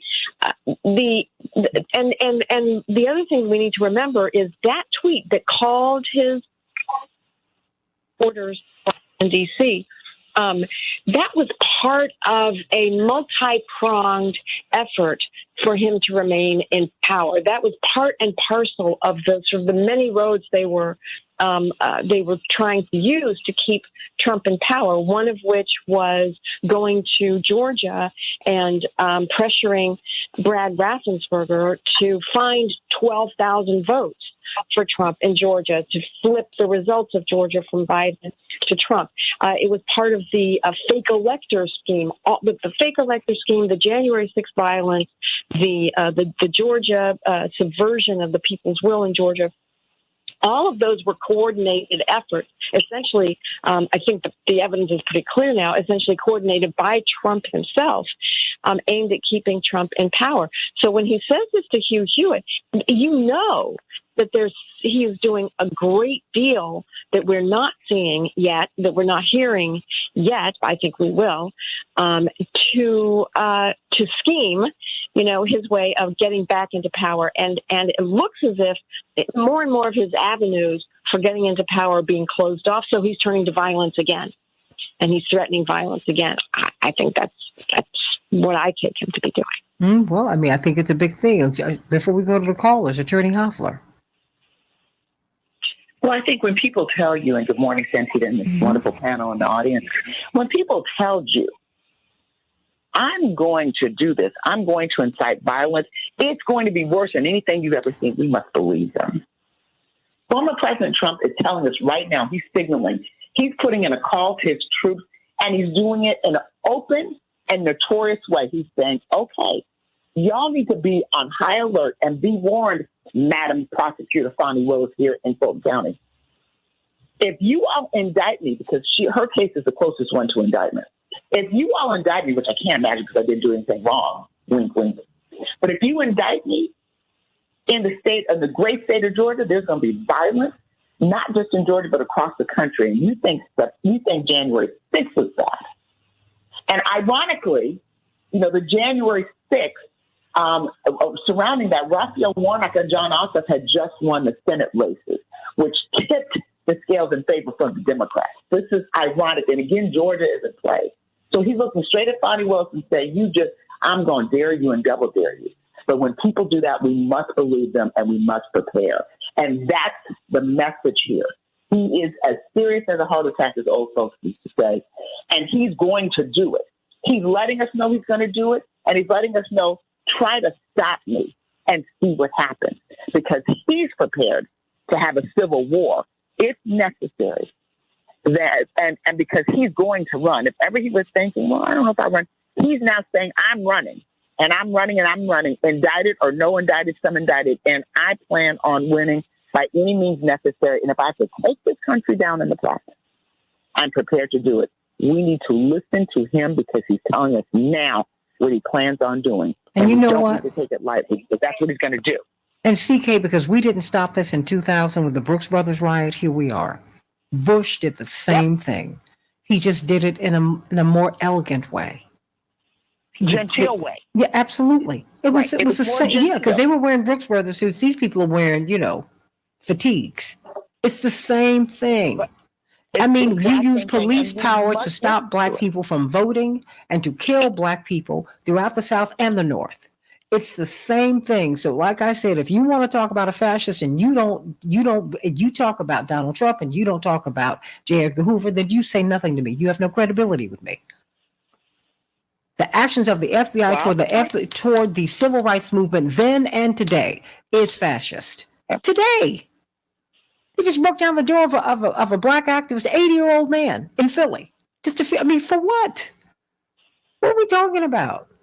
And either our critiques are going to be based in principle or they're not. And then I tell you, I saw the excitement engendered by Reverend Jackson's campaigns in the 80s. He could have turned people in a bad direction, but he chose not to do it. And former President Trump should not do this with these people who follow him or who are influenced by him. Because now, quite frankly, it's beyond them because they're so angry about so much. And that's why I want to, if you're a Trump supporter, please call me because I want to know what it is that you think he's going to do. What does he do that makes you feel that, he is my guy. He is my guy. Because still the most popular presidential contender potentially is Bernie Sanders. He's more popular. He's more popular than Trump. He's more popular than Biden. That's still the case. There's something going on out here. We need to deal with it. Let me go to Anita before we go to break. Anita, you got about a minute and a half. Go, girl. Okay. Good morning. Good morning. First of all, I'm going to blame your family, Santita. I asked Jonathan to run for president that year because I saw there was no Republican that was going to answer anything right unless the real debater came out. And no people, I called many shows and asked the same thing, and no people listened. We needed to have the debate out on the table so that even if Hillary won, she could debate and the issues would have been addressed early. But the Democratic people, that they do not come out and stay on their job and be on their P's and Q's, and then we end up with these big problems. So I even voted for Trump because I felt that the nation was threatened by the Democratic voters not staying on top of their A game and causing problems for us. So I went on and I voted for Trump the first time, and I did not vote the second time because the people had started to be very violent and things were happening. So I'm going to vote. I'm going to vote to get angry with the Democratic voters, and I'm afraid that they will not participate correctly, so that when the Democrats do win, things will happen and they will stay, as they say, make me do my job. Or which president said that? Eisenhower, make me do my job. They won't. The voters will not come out and do what Reverend Jesse Jackson asked them to do, and then that's when the Democrats will fill. You know what? Stay right there. I want you to talk with us during the break because, see, you are who I want us to talk to. You voted for President Trump, and I want you to talk with the panel and with everybody who's listening and watching, just what it is about him that appealed to you. A lot of people voted for this man. He didn't win the popular vote in 2016, but he came close, within 3 million votes. That's not light. And he got 74, almost 75 million votes this time. That's huge. We need to start listening to each other. Stop demonizing each other. Let's find out what folks want him to do and what they're willing to do to make sure that he gets into office. Because they don't care whether he's indicted or not. I think they'd write him in. Call me at 773-763-9278, 773-763-WCPT. President Trump, former President Trump has said, you know what? It could get things could get real bad around here if I'm indicted. And I'm going to run anyway. But things could get bad. How bad? 773-763-9278. Hope you'll join me on Keep Up Alive with Reverend Jesse Jackson on iHeartRadio at 7 a.m. Central Standard Time on Sunday. Go to the Reverend Jesse Jackson page and the Santita Jackson Show YouTube channel. Back with more of the Santita Jackson Show in just a minute.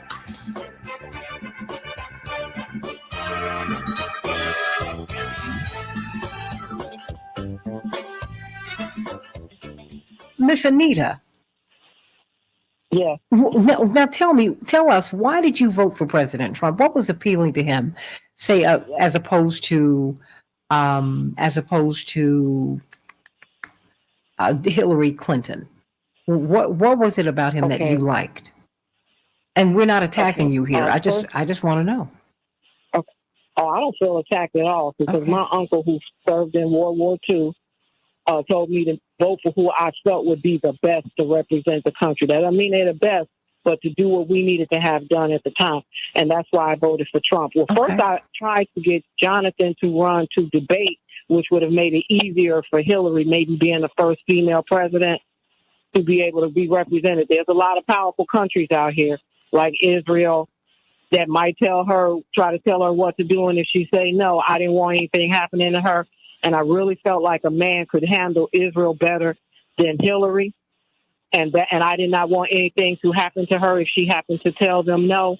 And I wanted Jonathan to debate the issues. And since that didn't happen, I went on and decided that I thought Trump would deal with Israel as a man because he had a lot to lose, and he would be careful about how he would do things because it would affect him directly, where I felt Hillary didn't have that same pressure on her and, may just listen to other countries.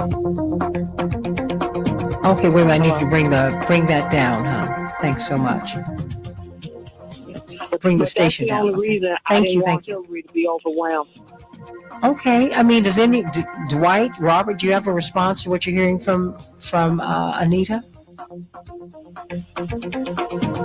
Well, I didn't vote for Hillary either because I didn't like her. So I understand, particularly in 2016, Hillary Clinton was mean to me on 2 occasions when I was a teenager. I said to myself then, personally mean to me, that I would never vote for her. So I wrote in somebody for president in 2016. So I think many people Hillary Clinton did not appeal to. And it's kind of this backwards looking idea. After seeing what Trump did, probably wasn't the best idea. But at the time, I think many people were very tired of the Clinton machine. They were tired of 40 years in office and were willing to give someone else a chance. And let me respond to, I think it's Silas Calvin. They never a negative word about Trump on this show. Don't try it. Bless your heart. The thing is, I really call myself being mature in my politics. A lot of the demonization of President Trump and everybody else is a turnoff for me. And I don't engage in it. I don't believe in it. I really don't. I can disagree with him on issues, and that's enough. That's enough. So you're not going to turn on this show and hear me slamming him. You're not going to hear me doing that with Biden either. I'm just not going to do it. You got a little over a minute, Miss Jackson. Thank you, hon. I'm not going to do that. That's not in my DNA. I grew up with people saying awful things about my family. My father at first. Horrible things. They were lies. I'd be sitting in a restaurant, sitting in a theater, sitting on a plane. People would come up and say horrible things to me. When you have walked in my shoes, and when you've experienced what I've experienced, I've had to leave my parents' home in the middle of the night and grab my sister because somebody said they were going to blow it up. I grew up with that. I grew up with armed security in my house. I never knew a day where I thought my father would come home alive. 30 I seconds. am not going to feed into this negative discussion that we have here and the demonization of people. I won't do it. So if that's what you want here, and I'm not saying that you want that, Silas, but I'm saying if that's what you want, I'm not the one. I'm not the one. 10 seconds. I'm not going to do it. And I would encourage you not to do it because we're on the verge of a soft civil war here. Civil wars are never soft. Think about it. Santita? Yes. Stay right there, hon. We can change the world, change the world, change the world. We can change the world, we can change the world, change the world. This is the Santita Jackson Show. War and hate to a place of love, it's not too late. Gotta save the children, we can't wait. Let's change the world. I am breathing. Hey, everybody. Welcome back to the Santita Jackson Show. If you have something to say to me, please call in. I want you to call in at 773-763-9278. 773-763-9278. I want to hear from you, Silas, and everybody else. Because I think there's a lot that gets lost in the translation when we start trying to write things down. And I'm not going to be able to respond to each of you. I just cannot do that. And man the show, if you will, woman the show, if you will. I can't do it. And I would love to respond to you. And some people have said, you're not responding to me. I can't. Because I'm the producer of this show. So I'm trying to ferret out the calls. I'm trying to manage my guests. I'm trying to do a whole lot of things at once. So help me out and call me so that not only so that I can hear you, but so that other people can hear you too. 773-763-9278. 773-763-9278. I'm going to have to move forward. Anita, but you said something that surprised me. You said, that you had voted for President Trump, then candidate Trump, who became President Trump. And I was a little surprised by that, I have to say. But you know what? It's all right. Who are you inclined to vote for? Well, what are you inclined to do let's say in the midterms? Let's not get all the way out to 2024. Just very quickly, Anita. I'm still listening. Mm-hmm. And it's unfortunate because the civil rights, the people do not support the civil rights movement correctly, and they do not keep the pressure on right. And if Trump runs again, if they do not debate these issues well, I may have to vote for him again. And that makes me even sicker than everything. I'm saying, you mean to tell me the people have all this democracy and they do not know how to come out and vote in an election like that and make sure things are running correctly? How you going to have a government and you're too lazy to participate in it and then blame other people for why it went backwards? After people like Martin Luther King passed away to make sure this stuff was done correctly and not with violence. Well, you know what?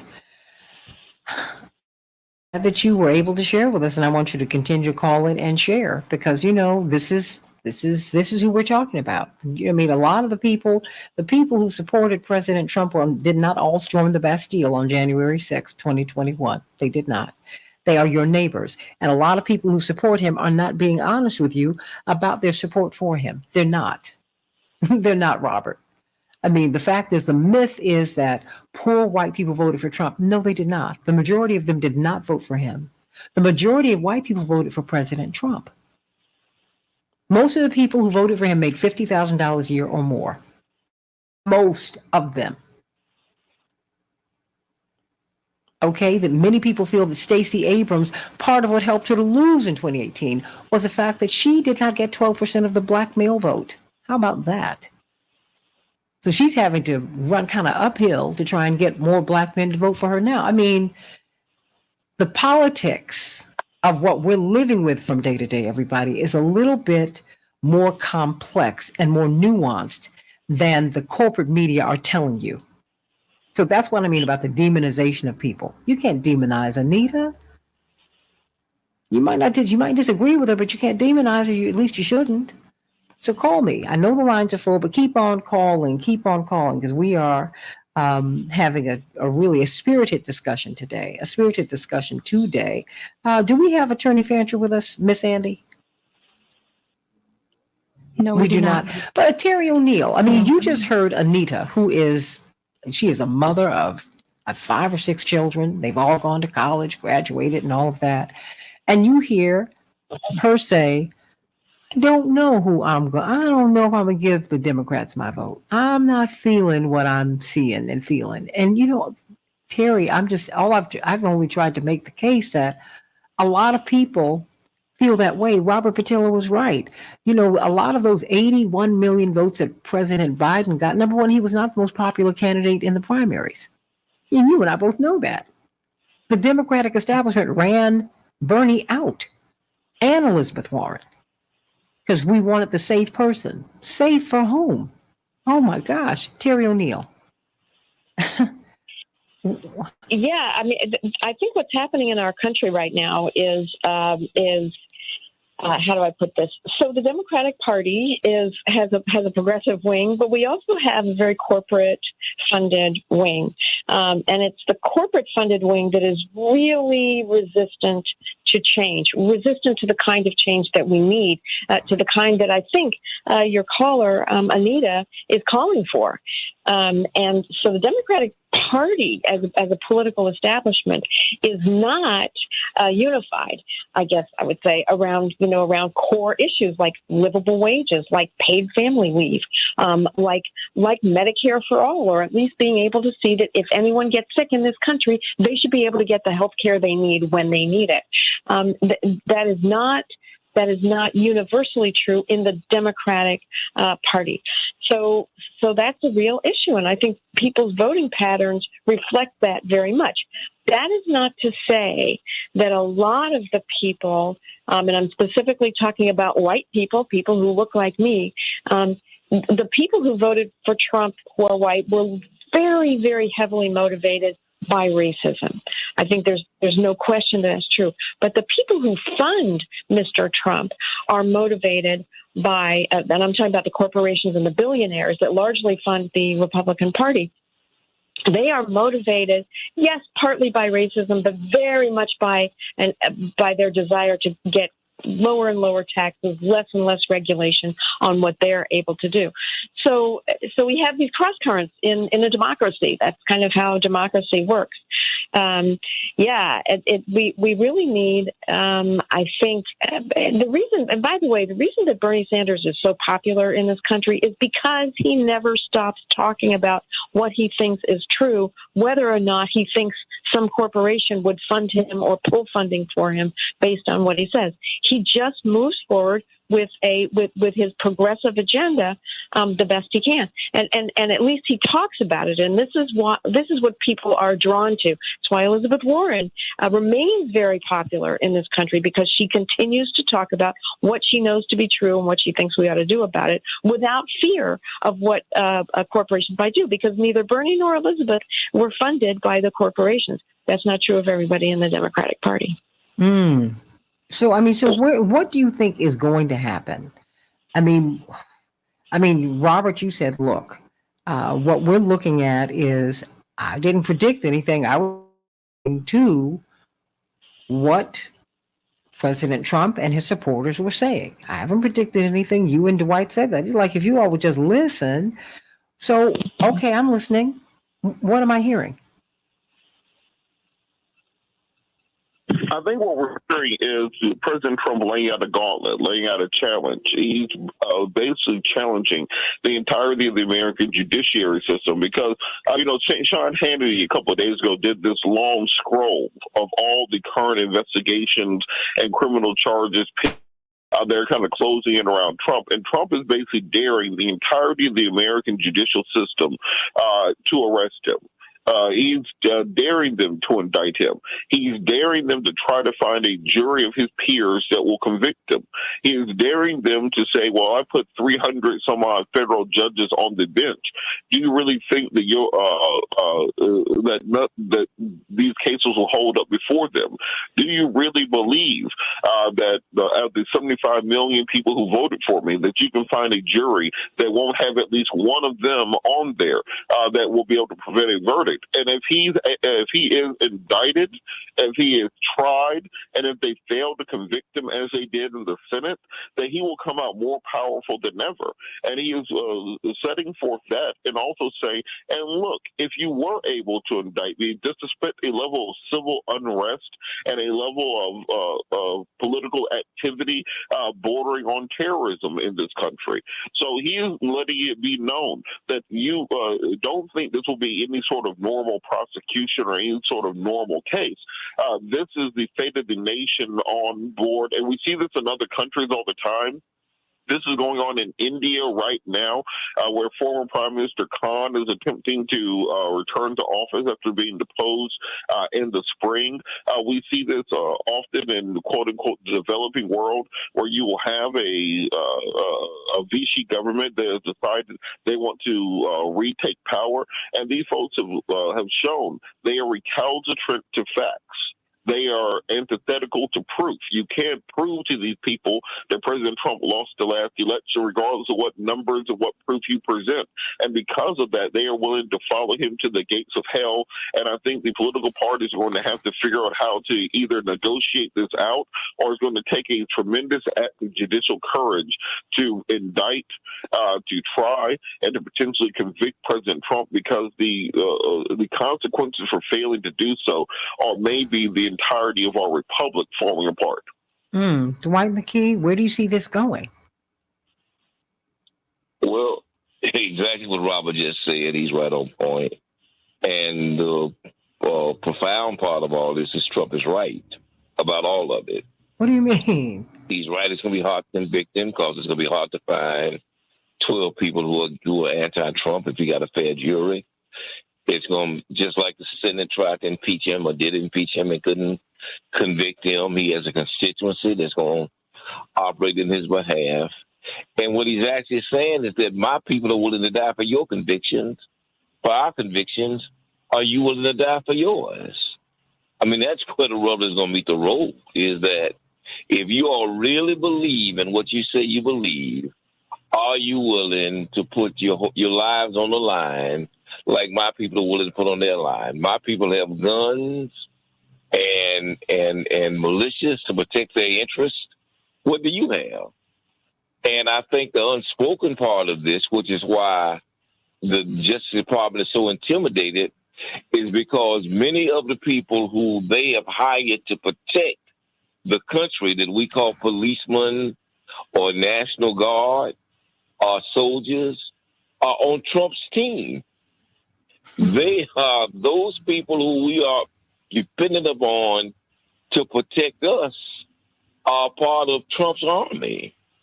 And that is the reality that we have to come to grips with, is that if when we call the police, assuming that they're on our side, and find out that many of them are mega guys, then that really does jeopardize the country. And so we have to walk very softly and negotiate this in real terms. We have to understand the reality of what we're dealing with and make those concessions we need to make if we're not prepared for civil war. And that really is the potential of where this can go. Robert is absolutely correct. CK, what do you see? I'm gonna go to Chris after you. Well, Santita, again, I know he's not playing. that didn't make you feel great. No, he said what he meant. He meant what he said. He's going to do what he says he's going to do. So now we have to be prepared for it. We don't need to try to fight something that is woulda, coulda, shoulda. Fonnie Willis. I put my money on Fonnie Willis. She's going, if there is a way, she is going to indict former President Trump. Period. In the discussion. It's going to happen. And no amount of him trying to intimidate. The more he tries to intimidate her, the more, and I think he's doing it on purpose, and badmouth her, she's not even studying him because she's from the hood. She's from a very diverse background. His threats are not doing a single thing to her. She's going to do what she feels she can support, and I believe she believes that the evidence is there, and she's just being very methodical. So that's going to happen in my book. It may not happen from the Justice Department. It may not happen in New York before, but it's going to happen in Georgia. And that is that. And he started that by trying to buy. It is his tape recorded conversations that started the criminal activity in Fulton County as it relates to the elections. So what we have to do is prepare for the fallout, because there's going to be fallout. It's going to happen. I don't believe it's not going to happen. I believe it may not happen at the Justice Department level, but it's happening here in Georgia at some point. And so how is this country preparing for that? Trump's people are preparing as we speak. He's already issued his call. He told his troops, stand up, get in line, get ready. We're doing it. We're going for it. And I've let them know it's going to be worse because, nothing has happened really in the scheme of things as it relates to January 6th. So we got to believe what he's saying, because now it's true. Many people may say, Trump lies to his face. Well, of course, perhaps that's true. But he's not lying about this, ladies and gentlemen. He's not. So we just got to prepare for it and do the things that we need to do, both as a country and politically, based on the fallout that is going to happen. It's not maybe going to happen. Perhaps we can count. It's going to happen. This is happening. We need to look at this in our faces and just deal with it, confront it, and recognize it for what it is. It is happening. We are here. The time is now. And the question is, what are we going to do about it? Are we going to sit on the sidelines and allow this to happen and do nothing and just be spectators as our country dissipates before our very own eyes? Or are we going to say, no, we don't want this. We don't want this journey for this country, for us. We deserve better. And that's the only question, Santita. Let me go to Chris from Wheaton. Chris, what's on your mind? Hi, Santita. Really, really strong show today. I really appreciate the discussion. If I may make two a little quick points, because, the panel is on fire. One, and I hope I didn't miss this getting in my car for work and whatnot, but, when we use the word prophesize, that requires spiritual discernment. That's a gift of the Spirit. Mm-hmm. And Trump is not blessed in that regard. He's giving us a spoiler. He's telling us what's going to happen. So I'm co-signing everything that everyone's saying. This is going to happen, and it's already happened. I have a little teeny bone to pick with you. One of my heroes, someone I listen to every day. When you had that caller from that southern white dude before he called. From South Carolina. I think that's what you guys are talking about. Yes, ma'am. Yeah, of course, because that's Jackson's family down there, right? Y'all came up there. Father came up down there. So my point is that while your point, which I think you really bring, and I respect you for this, where you say, hey, listen, you said this about the Queen. You're like, hey, if you're a child of God, you're still a child of God no matter what you've done and who you are.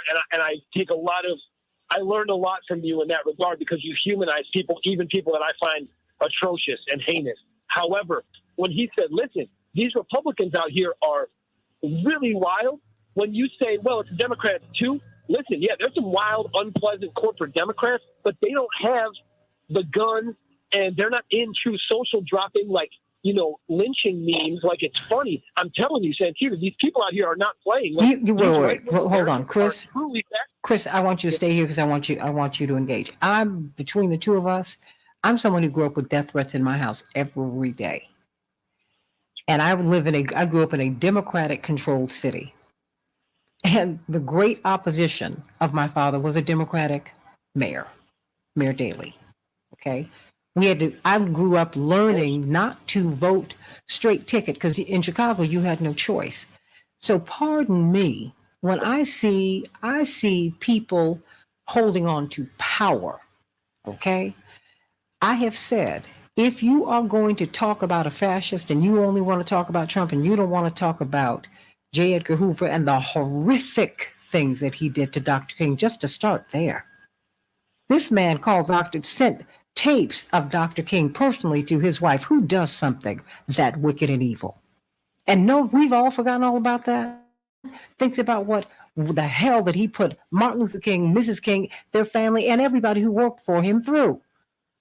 These people killed Fred Hampton and Mark Clark.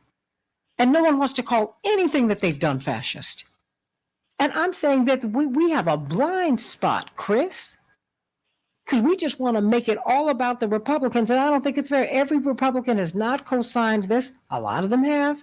Every white person has not signed this. A majority have. And I'm not going to back up off of that. The data is there. And nor should you back up off that. And what you're telling is absolute facts and truth. I stand with you on that.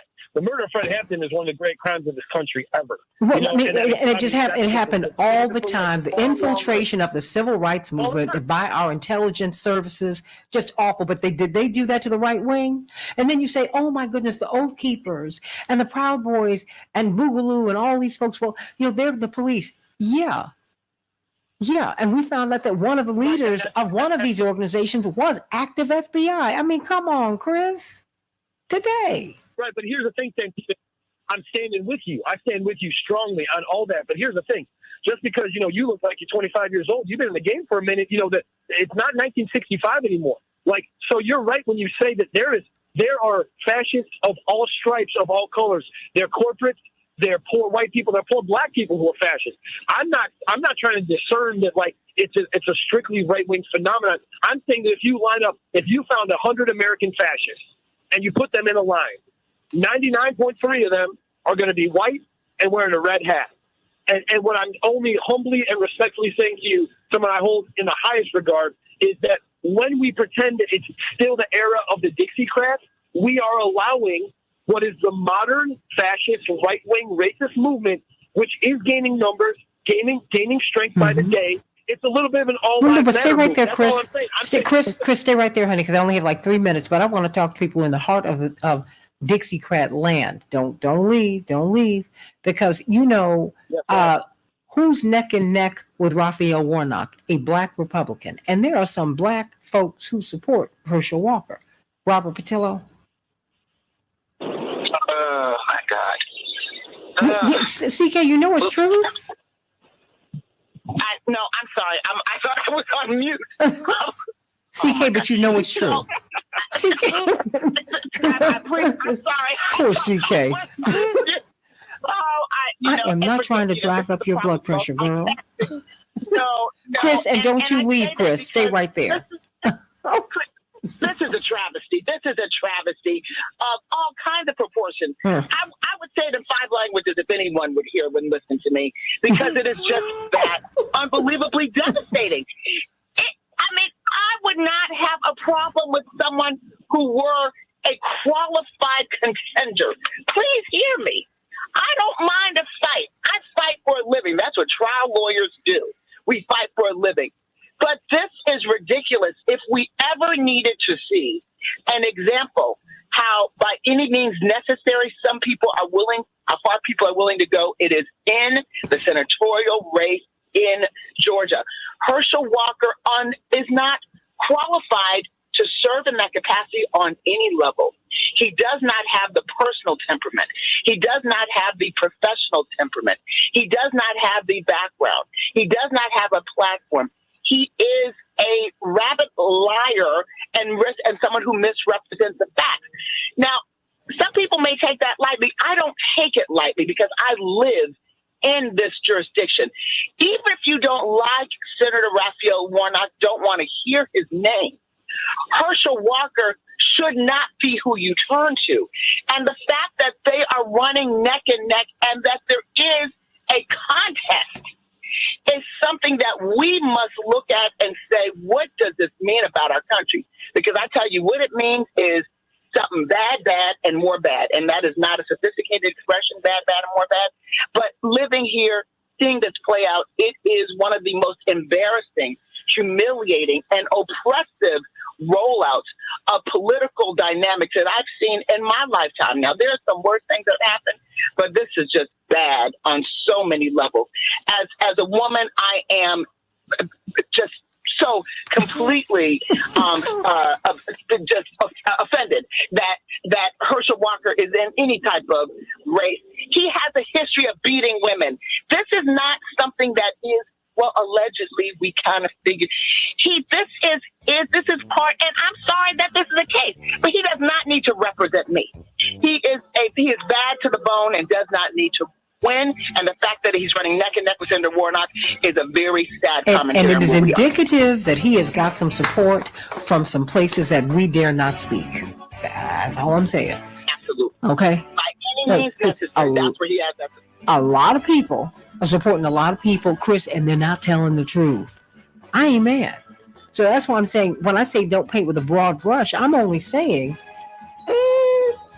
some people told me they supported President Trump when he was running, and I was a little surprised. I said, okay, because everybody's, a candidate is a Rorschach test. You get from that person what you need from that person. So we just have to get real about this. And we have to become more nuanced in our analysis so that we can deal with the problem. If you have if you have cancer, you don't need cold medicine, sweetie. I promise you need chemo.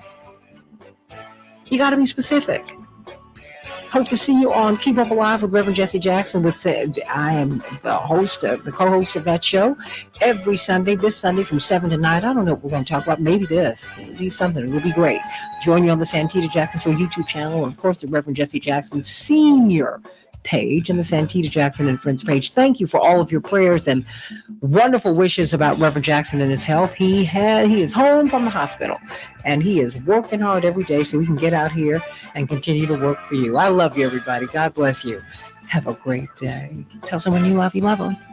God bless. Miss Andy, great show. Crazy show, yes, but I want to get some closing thoughts from my wonderful panel. Chris, are you still there? Ooh, is anyone still there? Hey, Santita, I have to run. Okay, I'm sorry. And you're on Court TV. Oh, thank you. Yes, I am. So I've got to run. Okay, but thank you, and I will talk to you later. Absolutely, love you. Okay, thank you, Jewel. Okay, let me get some. Okay. I'm going to get some closing thoughts from everybody. But let me start with you, Attorney Terry O'Neill. Terry, I just think that this is a bonkers time. It's just crazy. But I think, and I say that because I think that it is. But you know what? I don't know if it's crazy as much as it is. A lot of things that have been hidden have been revealed. Of course, because I grew up in politics and the church and all of that. Of course, I remember Robert Strauss, who was a Republican and a Democrat. I grew up with white people who went between parties all the time, Terry. And then when you get to Washington, you find out they're all eating from the same trough anyway.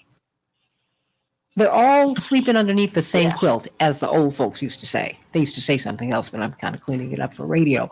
You know what I'm talking about. You're from the South. So come on, Terry. Right. This, all these folks, this is about power.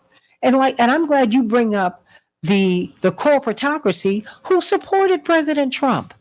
Look at the corporate media; they were so behind him, and they're behind him still because they could have made him. They could have made him irrelevant, Terry, if they had stopped mentioning his name. Yeah. But they have made him the issue in 2022 and 2024. They're helping to do Jackson, it. we only have McKee and O'Neill on. Everyone else dropped. Okay. And, if you look at what has happened, Thank you. especially Santita in the Republican Party for the past 30 to 40 years, The funding has been from business interests who want lower taxes and less regulation. And part of what that funding purchases is the kind of advertising that Lee Atwater, I don't know if you remember that name, Lee Atwater, which was viciously racist and misogynist propaganda paid for by the corporations that wanted lower taxes and less regulation. But the way they get there is to get a lot of people to fall for the okey doke, if you will, to believe the racist and misogynist kind of, whipping people up into this frenzy of hate, so that they would not vote for their own best interest, right? And that has been the form. And honestly, I just think that the corporate interests, the billionaires and the big corporations are winning. They've made billions and billions and hundreds of billions of dollars during the pandemic. They have become that much wealthier, and they believe that the formula for becoming wealthier is to promote candidates. Now, virtually all of these candidates are on the Republican side, not all of them, but most of them, to promote candidates, who will lower taxes and reduce regulations, and who are getting elected on the basis of social issues fueled by hatred.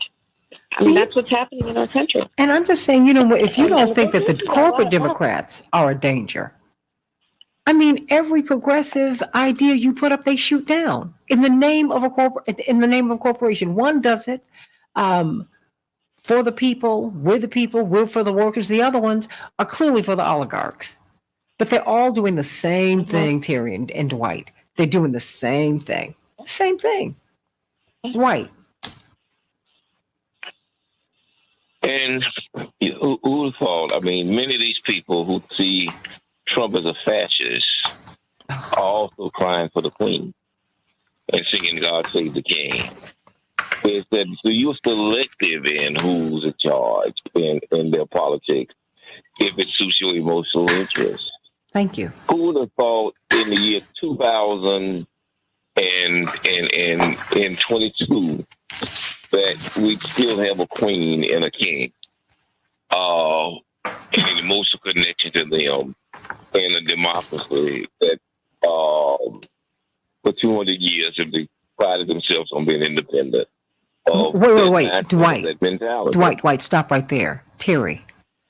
And Nancy Pelosi lowered the flags in Washington to have staff. We defeated the British in a revolution so that we would not be a colony. Huh? Right, yes. The same British that burned down the White House, we now have the flag and half staff at the White House. In their behalf. And so, I mean, there's an inconsistency in what we believe in our Lord is and where they go. And so, I mean, once you look at the pieces, I mean, the real pieces, it's hard to distinguish who's the good guy from the bad guy. And who's thinking and just how deep our thinking goes, Dwight and Terry O'Neill. Because I'm like, I've seen on too many of the MSNBC, CNBC, can the monarchy and democracy survive? I'm like, how are you going to have a monarchy and have a democracy at the same time? What are you talking about? We're not on the same page. Did anyone see The Crown? I love The Crown. Can't wait for the new season to come out. I was late to the party, but boy, when I did, I was like, oh, wow. Every time they talked about democracy, Queen Elizabeth II, who just made her transition, would say, oh my God, are they socialist, communist? Yeah. You don't, Terry, did you know that's what she said. You know that's what she said. And we want to arrest Trump for being a thief. But the Queen who wears a crown, that everything on the crown has been stolen from all over the world. So, everything. I mean, it's inconsistent that way. Everything. And the folks who it belonged to, their royal family owned it. We're not even listening to the Indians. We're like, well, they got it. They stole it fair and square. Are you serious? Right. Yeah, I mean, that just has me kind of blown away. I mean, I think, and what really killed me was the extreme overreaction. There was, I think she was an academic who posted something on Twitter. Oh, from pointing Carnegie out, Mellon. right after the queen died. Yeah. Okay. Yeah. Pointed out that that pointed out all of the incredible harm and damage and suffering that was imposed by colonialism. That's what she pointed out. And Jeff Bezos, the richest man on the planet, Who won't pay his workers and won't let his workers tell them that they got COVID. Oh, okay. I just had to put that in there. Yeah, right? Yes, exactly. And he decides to use all of his power to take this woman to task on Twitter, for pointing out that the royal family in Britain has not only benefited from but promoted colonialism and the after effects of colonialism in the globe. So yeah, these guys, and they're almost all guys, and they're almost all white. They do not want anyone to come and rain on their parade. And by their parade, what I mean is Jeff Bezos cannot get enough money. If he has to take it from his warehouse workers who, put them in conditions where they are going to get COVID, if it puts another nickel in his pocket, he will do that. That's how they roll. And we are in the grip of, the most deadly form, I guess you would say, of capitalism. And it's really putting us all at risk.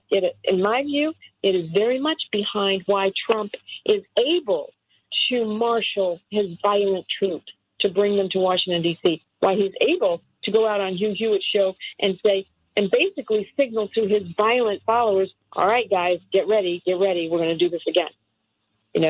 Trump can't do that without the funding of very wealthy corporations and billionaires. I mean, and the permission and support of the corporate media. And it's not just Fox, Terry. Right. No. Yeah, that's right. If you want to render someone into irrelevance, you stop mentioning their name. They don't discuss civil rights. They don't discuss women's rights in a meaningful way. They don't discuss poverty in corporate media. They don't do any of that. So they make it irrelevant. And when you bring it up, you're a radical. Citizen Trump didn't even have to go into the studio when he was running for president. He didn't have to do anything. And he was marched right into office. And they're doing it again. Mm-hmm. Yeah, that's exactly what's happening. I'm just saying. Dwight? Yeah. Do you think we're wrong here? No. You all are right on point. And so it's just, we have to just be consistent. Or at least have standards for everybody. Have one set of rules for everybody. Yeah. It sure don't. Well, I mean, I just have to tell you, I take heat because I don't get on the air and go on an anti-Trump rant every day. I'm like, what? Well, Dwight has known me since I was about 2. I have seen black tyrants, I've seen black enemies, I've seen white enemies, I've seen white tyrants, and I've seen white friends. Our beloved Frank Watkins today, who's fighting for his life right now. I've known some wonderful, my Uncle Gary Masoni, who he and his wife, white people, picked me up out of the cars my parents were pulling up to the University of Chicago. My mother was pregnant with Jesse. And she was getting big. And they said they had to help pull her out the car. And Aunt Betty said, well, that I picked you up. And then Gary helped to get your mother out the car. So y'all wait. I have seen, oh my gosh, I've seen, I've seen some people, it's wonderful, and I've seen some people do things that were heinous. And you know what? We knew who George Wallace was, but when they tried to kill him, my mother sat me down, told me, what had happened that day. She didn't want me to hear it from someone else. I was about 7 or 8 when it happened. And she said, we need to pray for him because, we don't want anything to happen to him. And that was not confusing to me because I went to church every Sunday. And she said, no, he's the same guy who, no, he's done some things that have been hurtful to Black people. We don't want anything to happen to him. She said, because guess what? They're people are trying to do that to your father. So just in principle, because she knew by that time, I was clear we had armed security in the house and all on and on. I knew that losing my father was a very real possibility every single day, every day.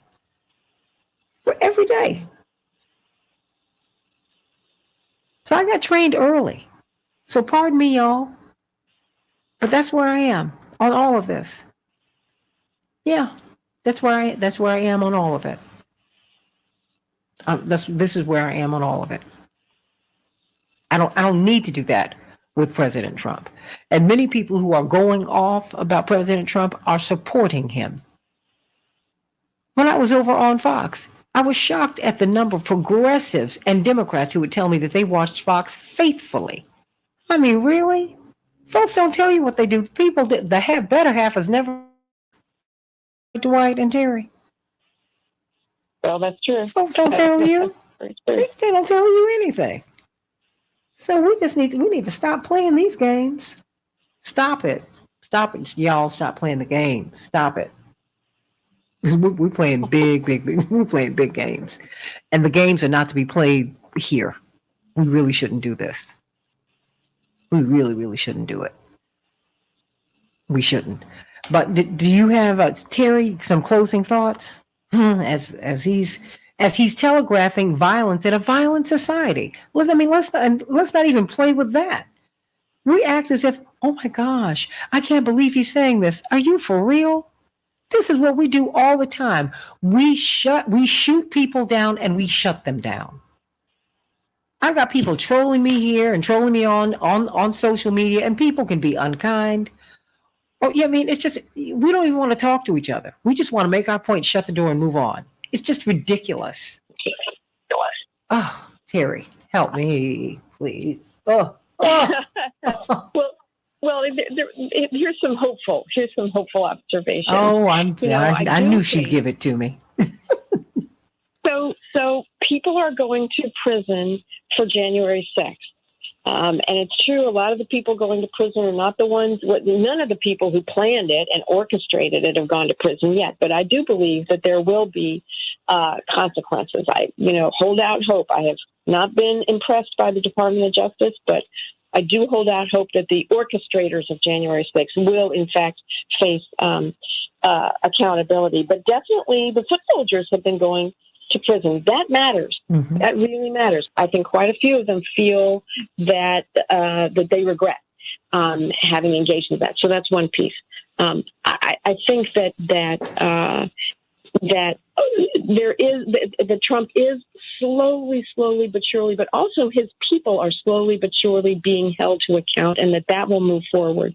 And that's really what we need. We need to have the people who are currently have any kind of power in this country to begin holding these people to account. At the same time, we in the progressive movement need to continue, put our shoulder to the wheel and continue doing the work to try to elect from school board on up, to state legislatures, to the Secretary of State's office, to the county clerk's office who are going to be responsible for elections. We need to put our shoulder to the wheel and do that work and elect the right people into these. The Progressive Caucus in Congress is actually getting larger. The American people, Santita, want exactly what you've just been talking about. They do want people to be able to engage in dialogue. They do want people to hear them, and so we just have to keep working to elect more progressive, especially the Congress, but everywhere throughout state and local government as well. And that's how we pull ourselves out of this mess and begin reining in the out of control, vicious form of capitalism that we have evolved to in this country. Dwight, thank you for that, Terry. Attorney Terry O'Neill, everybody. I agree with all. I agree with all of that. With one caveat is we should also put as much sensitivity in the plight of the Haitians and the darker peoples in the third world as we do to the Ukrainians when they got a problem. I think that we can't be so selective in our sensitivities that they become, even on the liberal side, they become lopsided. That we always have much more of a empathy for lighter skinned people that are traumatized than darker skinned people who are traumatized. And so we need to also put that on the liberal agenda. Look, I agree with you. Amen. Amen. Amen. Yeah. Amen. Amen. But and I will say this to Terry O'Neill's credit, she did something when she became the national president of the National Organization of Women that countered the narrative on white women. She put at the center of her presidency intersectionality. And she pulled Black women into the organization, pushed us to the forefront, and brought us to conferences and showed up, even though their conference dovetailed into the Push conference. She was always at the Rainbow Push conference, always fully participating, because she has always felt that intersectionality and us really beginning to relate to each other and in a reciprocal way, it has been at the center of her life's work. And for that, I'm so grateful for you and your example. So, I love you both. And I just thank you for all the work that both of you and everybody on the panel have done. I just think that you all are just great.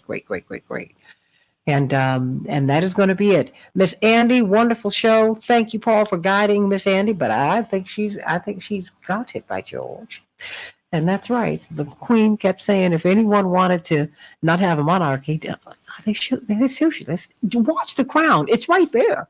You can't make this stuff up. I was like, this is interesting. So everybody who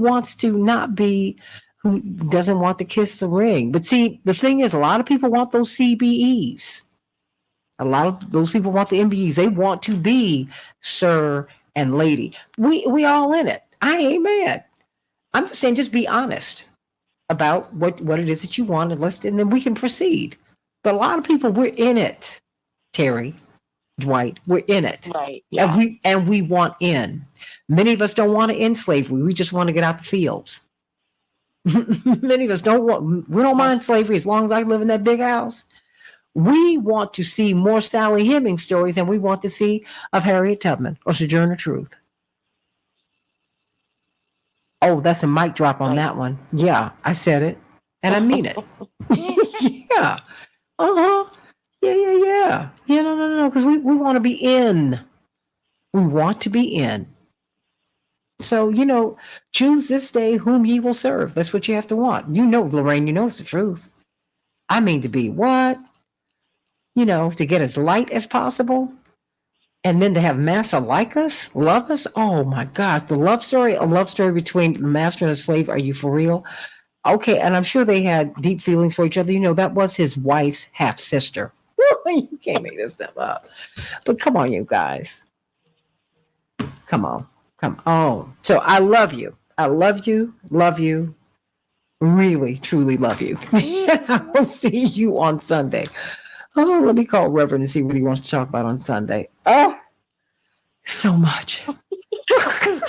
Terry, I will say, I will give this to radio. They've kind of helped me to find my voice, I tell you. And God bless them. Whew, it's a lot. That's wonderful. Oh, gosh. Yeah. Oh, my gosh. But I love you all, and I love you, Terry. And thank you so much for everything, for getting up real early. What they say, MSNBC, way too early. That's right. That's what she did today. Thank you, Dwight. And Dwight got up. Well, Dwight's already up. Because, see, I have to catch him before Reverend Sharpton catches him, Terry. So, right. Yeah. So he can give Reverend Sharpton his tutorial. And then Cornell West. I'm in line, Terry, when it comes to this guy right here. So I'm doing the best I can. So I have to call him at crazy hours. Can you come on, please? Before Sharpton gets you, before Cornell West gets you. And other people. So thank you. Thank you, Dwight. Are you there, Dwight? I love you, Terry. God bless you. Thank you, Miss Andy. Thank you, Paul. God bless you, everybody. I'll see you on the Santita Jackson Show on Monday, but on Keep Hope Alive with Reverend Jesse Jackson on Sunday. Love you. Bye-bye. All right. Bye. Bye-bye. Thank you.